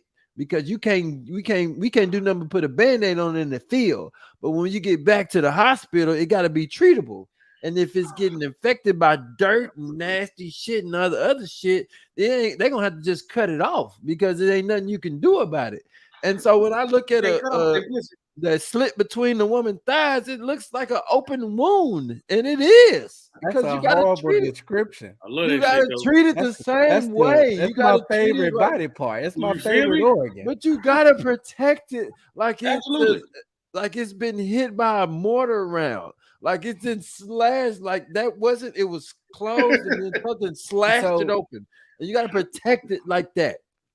So there is the scenario where I always hear women, not always, but you always run across that woman that says it's a self-cleaning organ or organism, however the fuck they like to was a describe lie. it. But That look, was a but fucking look lie. though, It cleans got itself two if you types. take You care of got it. two types. You got the one that has really good hygiene who says that, and then you got the one that has horrible hygiene who says that. So which one of them is telling the truth? Both. Because I've had both experiences where So- there are certain girls who Bro, won't put no soap They're nowhere both near. right, but they don't understand that if you put goddamn corner store no name regular gas in your car, you might get some water in your tank along with that gas, as opposed to getting decent, reputable gas, from a reputable spot. You know what I'm saying? That nigga said Texan. This nigga mixed two gas stations. Exxon. No, it's a Texan, nigga. It's a Texan. Texaco. No, it's a Texan. It's Texaco. Yeah, Texaco. Oh, Texaco. I mixed too. It's my birthday, nigga. It's my birthday. Leave me alone. That nigga said Texan. No, but they both right. Exxon and Texaco, them two good ones. The one with bad hygiene is Texaco and Exxon, yeah. Taking it a little bit too fucking far. You know what I'm saying? Like, I mean, yes, it is a self-cleaning organism, but you have to take care of that shit. What you're putting in your body, what you're doing with it, you can't just do a slip. So slip you slide. saying one of them has good habits, the other one has bad habits, and the one with good habits, she don't have to put nothing directly on it, and she's straight. The one that with the bad habits, she need a little more. Yeah, maintenance is She key. change her fucking habits. She need an oil change. Oil change, yeah. Exactly. Yeah, and change that filter while you at it. Yeah. Because all this shit comes from inside of you. That self-cleaning shit comes from inside of you. So whatever is inside of you is inside your pussy too. Those ones that are good, I guarantee you they have met both of those girls. Like one is like, oh yeah, I can't put nothing down there because this and this go happen. Yeah. I'd be like, okay, but cool. You gotta check their water intake. And that too. The ones that drinking a lot of water and eating a lot of fruits, those are gonna have less maintenance requirements because they drinking a lot of water. But also on the flip side, when you got girls that's eating chili cheese fries and shit like that on a regular basis, smoking black and mild, part of her normal diet. Look, here's another drinking grape juice all day long. Yeah, here's another perspective on that shit. Gonna be out of there. Sometimes they might be fucking with a dirty nigga. Mm-hmm. You understand? So it's not always their fault entirely. They might be fucking with a dirty nigga. You still caping a little bit. You still caping a little bit, but I'm following you. You still got nigga. I mean, it's the motherfucking truth. You trying to save the bitch. You are. Nigga, I got 5 sisters and I was raised by a woman. No, it is. You're right though. You're right. I know that's my point. So, nigga, but not by the majority. I think that's like a special case. But for the most part, there's a lot of dirty niggas out here too. But you remember the other day I told you to talk to Baby Snow, right? Yeah. And like that's one motherfucker who has impeccable hygiene. Like I done been with her and we didn't had 24-hour sessions, and you be like, oh, I just want to rub my face in it. Like that motherfucker is always A1. Frank said the last time she was at his crib, it was unbearable. I'm like, huh? But at the same time, she had just started fucking with somebody. She had called herself settling down. So it do be niggas tainting the water. I'm saying, my nigga, is all that shit plays a motherfucking part. I can't blame them motherfuckers completely.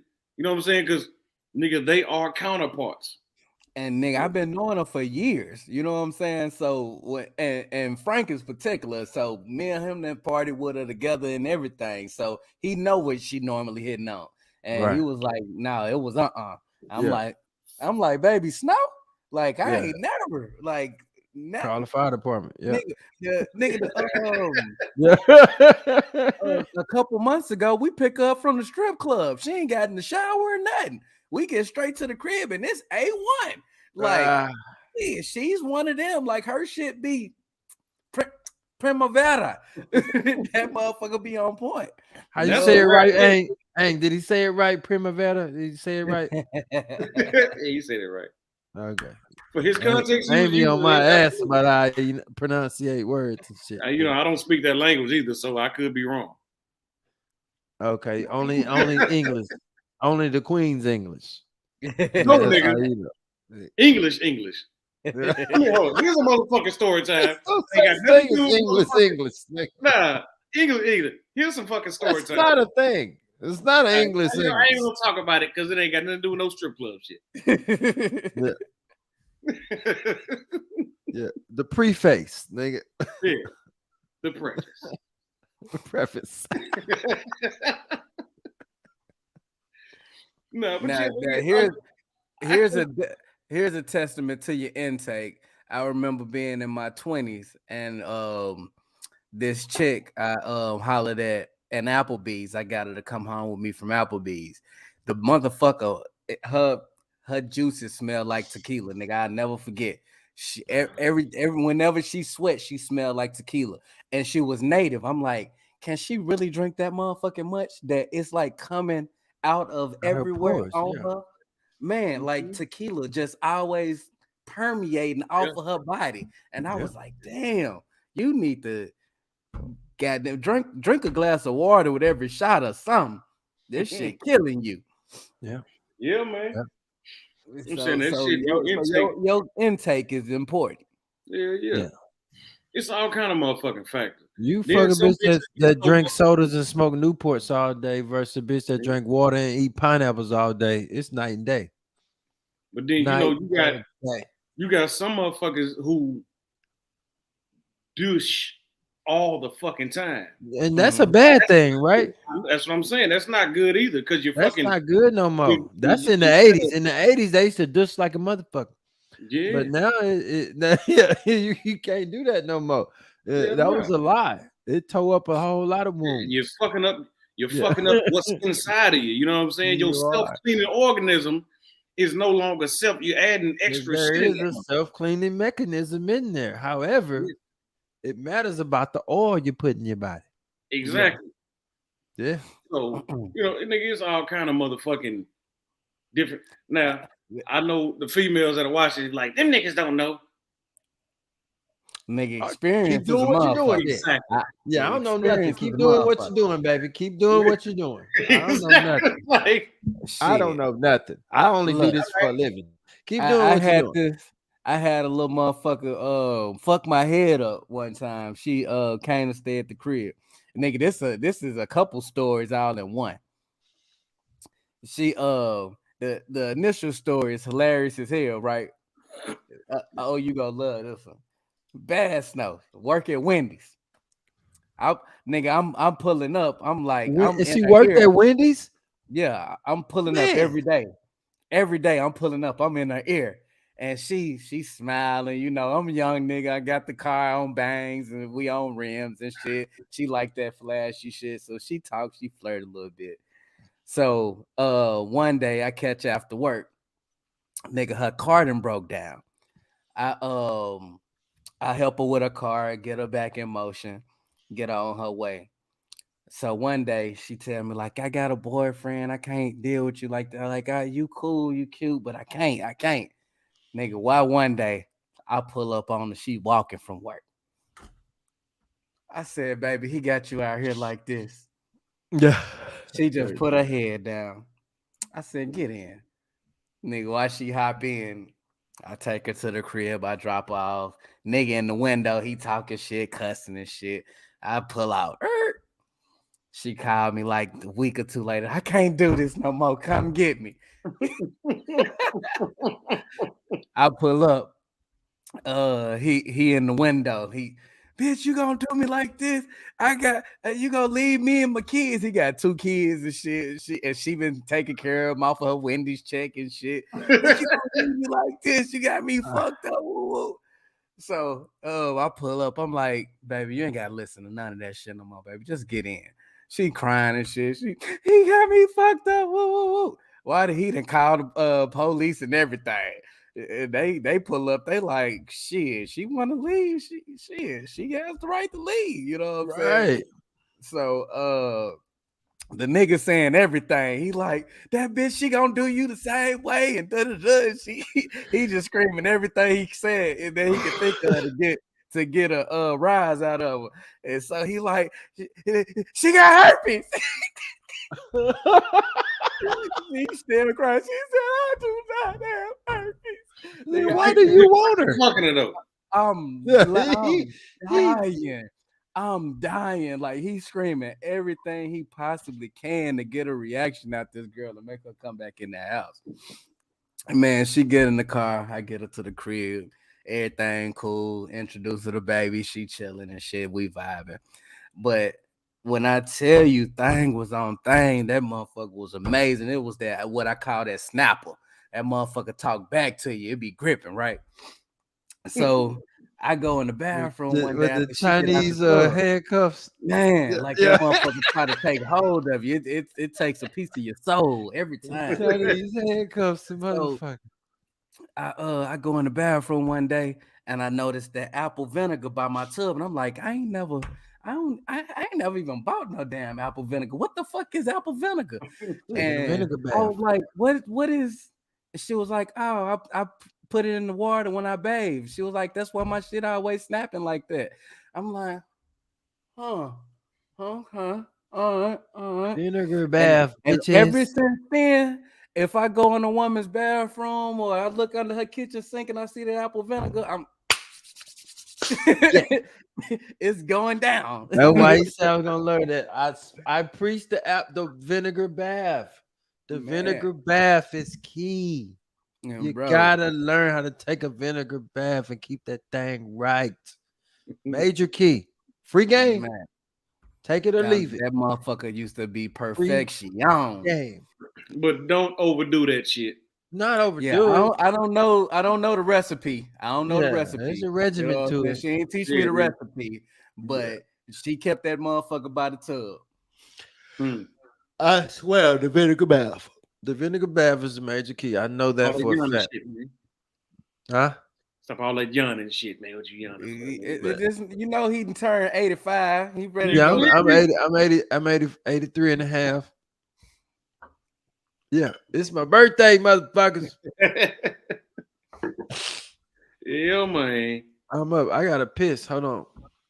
This nigga here. Keep going. Oh, for real. I need a bathroom break. What's it looking like out there? Man, shit. Whatever you want to see, man. It's the land of milk and honey. Yeah.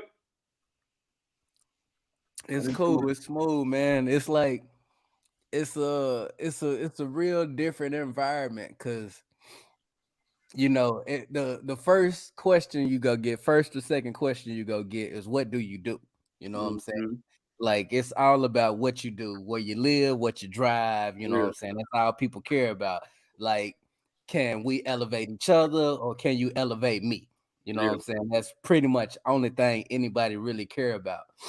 Yeah. And so you know, I'm still getting my money from Houston. You know what I'm saying? So shit, when they be asking me, I'd be like nothing. And then you can watch they minds go to melt, like they got a million more questions now because they like, nigga, you the most well-dressed bum I done never met, nigga. Like, what do you mean nothing? Like, what do you do? How are you paying your bills? I'm like, don't worry about it, my bills is paid. You know what I'm saying? But like, that's the mentality out here is what is there to be gained off of this conversation or this relationship? And that's how it should be. I mean, it's not a bad thing, but it's just weird to lead a conversation that way. Because everywhere else that I didn't live, you know what I'm saying, that's gonna be seen as like some type of leech behavior or something. You know what I'm saying? Typically, they cut through bullshit. Know each other, and then there's the ability for me to put you in the game with what I got going on, or for you to put me in the game. Like, you just don't meet a motherfucker and throw him in the game. Like, that's the way it is out here. Like, oh, you got something for me? Oh, never mind. You know, nigga, hey, look, nigga, it's cut through the bullshit. You know what I'm saying? Yeah. Cut through all the motherfucking bullshit.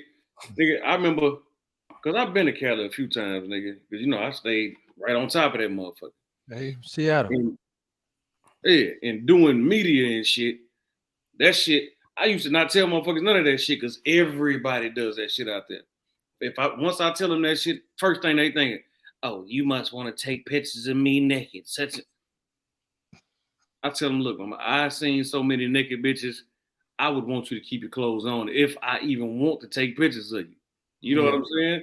I don't want to take no fucking naked pictures. I don't want no bikini pictures. I can't get no money like that.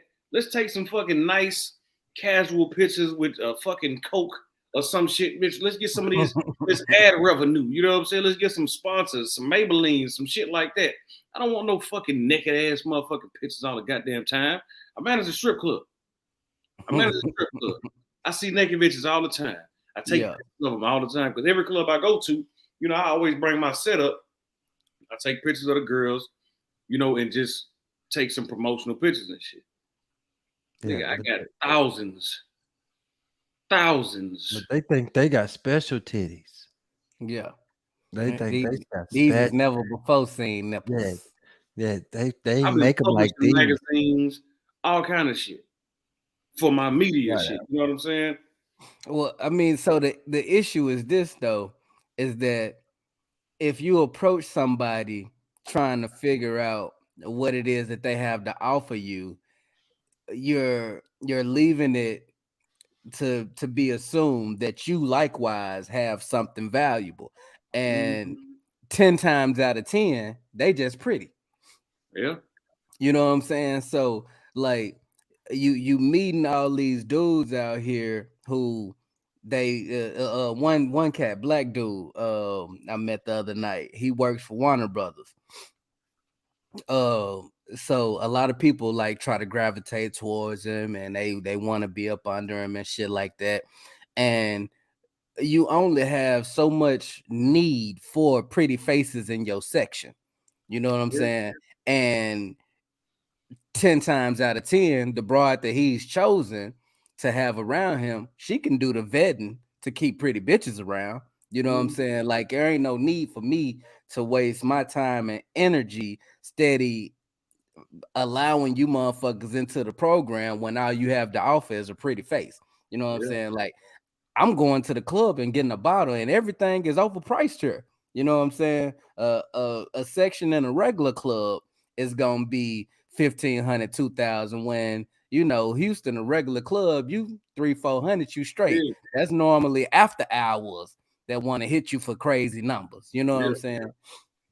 They doing that at the regular nightclubs and then hitting the strip clubs and still getting another bottle, another section. These dudes is having $3,000, $4,000, $5,000 nights. You know what I'm saying? So there ain't no way I'm doing this in the club and pretty bitches ain't finna gravitate towards me already. What I need you for? You know what I'm saying? You want to be in my program and in my mix just because you pretty. And like that's that's my initial ordeal with it, is that there's nothing there's no value being offered here for you to be trying to vet me to see if I'm valuable. You have no value.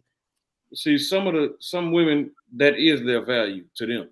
You know, that is their currency. You know what I'm saying? Yeah. Some women, that is their currency. Yeah. So that's all they have to bargain with. Right. You know what I'm saying? Because it's like if you approaching life like, okay, I bring something to the table because I got 100,000 followers on Instagram. But okay, so where are these followers? If I pay you to do promo at a club, how many people can you bring out? Exactly. And normally that's 10, 15, 20 people. Bitch, that ain't worth a section and a bottle and a payment. You know what I'm saying? Nope. Like, shit, all I got to do is put the flyer in the right place. Yep. To get 20 motherfuckers. You know what I'm saying? The average female, the average female can't produce more than 20 motherfuckers showing up just because they somewhere. Right. That's a real talent. Yeah. I'm gonna have to come out there and fuck with you though, man. Man, it's definitely open door policy. I'm looking for cribs right now. I went and seen a place today, but it's too in the inner city. I don't want to be all in the middle of LA. I'm trying to stay out here on the outskirts. Yeah. I like to drive into LA. Yeah, that's my shit, man. Last time I was in Cali, nigga, I think, what the fuck was I at? Was the last time I was in there, I was in Oakland, nigga. The Bay. I love that motherfucker, man. Yeah. Oh, I love the Bay. I love Oakland. Yeah, I know. I fucking love Oakland, nigga. The Oakland is more like the South than the rest. Shout out to Evolutionary Playboy out there in the Bay. Oh, you in the Bay? Where? Yeah. In the Bay. In Oakland. Oh, okay. Yeah, hell yeah, nigga. Look in Glendale. He said, look in Glendale. Yeah. That's what he say. Look in Glendale. Yeah, the Bay, where it said the Bay smooth. It's a little comic out here from the Bay. Him and Marcus got into it the other night. No shit. Yeah, man. I'm like, damn, I hope we don't have to whoop these niggas in here. He say he in Oakland, but he from Frisco. That's what I just said. They gotta do it. Bay to Bay. I knew it. Man. Yeah. But nah, motherfucking I fucks with the Bay, man. I think the Bay is more.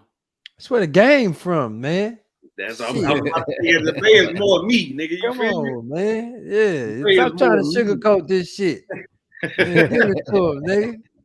Look, you see what Young Thug them going through, nigga. Sugarcoat everything.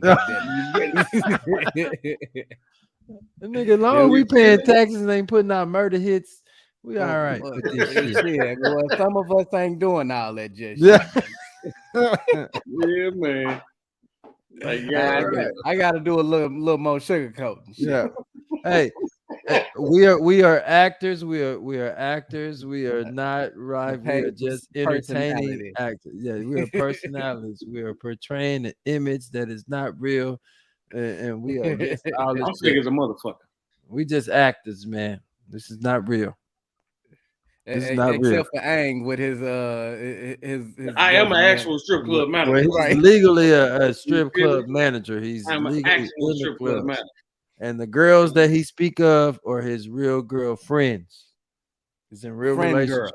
Real. No, they are girls. You talking about? We didn't rehearse this shit right. We didn't. Look, you didn't my experience. Start knocking on doors tomorrow. My girlfriend. Yeah, we didn't rehearse this shit right. Or the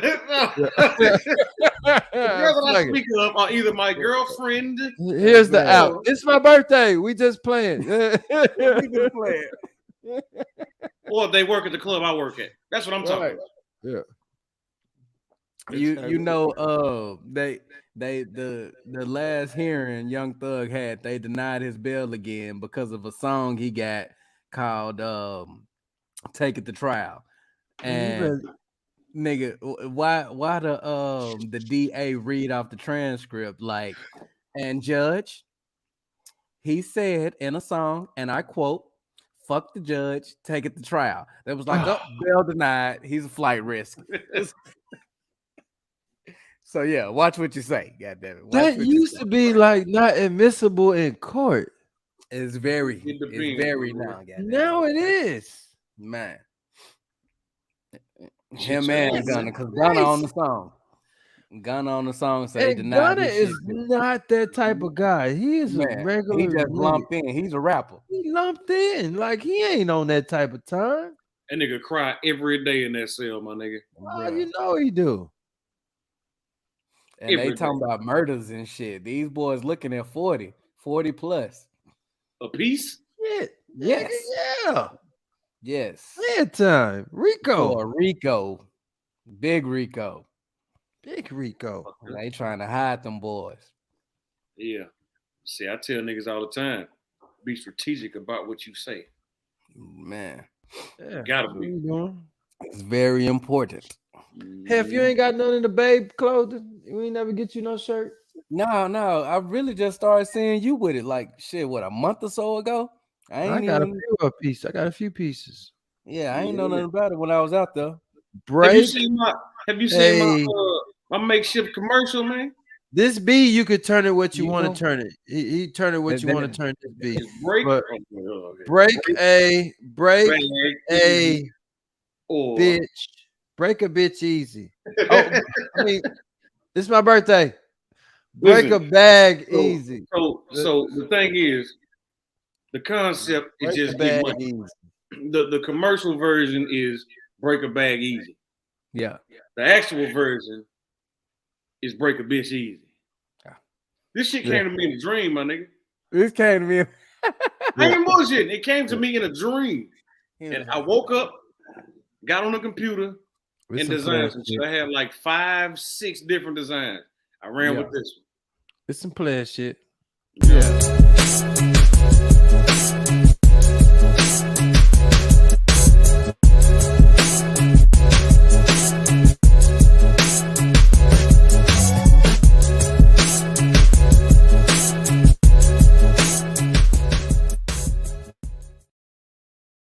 Hell yeah. Break a bag easy. Yeah, real quick, straight to the point. Concise. Break a bag easy. Shout out to all the models in the video, except for one of them motherfucking houses. Nigga. Hey, look, it's all love. It's all love, man. I nigga swear, played it earlier, nigga. And I promise, it's all love. You know, you couldn't. I couldn't hear him. As soon as the motherfucking black on came black. Up, I was like, yeah. Nigga say, nigga, could you hear me? I say, nah. Then he's like, nigga. As soon as that motherfucker came, I said, oh, that motherfucking bitch. I thought you heard me, nigga. I was like, nigga, I was thinking the same thing you was thinking. I hope she's doing good, man. But I had the black on black, that print that you did for me. It was how you got yours with the blue. I had the black right there. I love the black on top of the black. I got a couple of those. Yeah. But he do all kind of colors, and then he did this Burberry to go with the hat. I love that. Like, yeah, that's official. See that one back there? That got the motherfucking weed print on it. Can you see it? Oh, I got the leaves in it. Mm-hmm. Then I got let me see. Hold on. I like how you doing the overlay though. Like I like that. It's clean. Yeah. He got the jumpers for the strippers. Like the girl that was fighting, she had one of the one pieces on, you know, the dance outfits. That said right there. It's smooth, man. I like some shit like this. Well, I got the money print on it. Yeah. I ain't seen that one, man. Yeah. Then send her one, man. Send her one. Send her a shirt, man. I need a hoodie. I like hoodies. I gotta get that shit. Is it cold up there? It'd be cold every night. It's like summertime during the day, and it's wintertime at night. You know, I got the long. I got the long sleeve. I want a hoodie though. Yeah, I like hoodies. You know what I'm saying? I'm a hoodie nigga. Yeah, man. Some so he can like wear your shit out there in LA. Man, I'll pop out with the. This shit smooth, man. Yeah, got the little easy right there. The little easy. And then if you got one with like a maroon or something, you know what I'm saying? Yeah. I got a king hat that I ain't got nothing to go with. It's maroon. Yeah, I'm gonna do all different types of styles and shit. I'm gonna do a little send him something ASAP, man. It's good for the brand, man. What size you want? Medium? Medium. I'm no, small. He is small. Medium? I got small. I didn't want to say it. You know what I'm saying? I think my shit's small. What size you wear, nigga? Small? I got small. So I know he got the smiles. I'm a little big nigga. Yeah. Yeah, man. Well, fellas, he like compressed. He compressed. I mean, he go out this way, but he's short. Yeah. Well, fellas, I'm gonna go ahead. I'm gonna get to editing this other episode I did, nigga. Oh yeah, you got that content. Get that content out. Man. We 4 hours, nigga. We going on 4 hours, man. We past 4. We can. It's a good time to what you call it, kill time. Yeah, we can kill it. Already. I had a good time, man. Man, it's a pleasure bringing your B-Day in with you. I did. I'm having a good time. We're gonna get on the phone right after this shit anyway. I'm doing it. Well, shit. Y'all stay backstage. I'm gonna end the live. Already.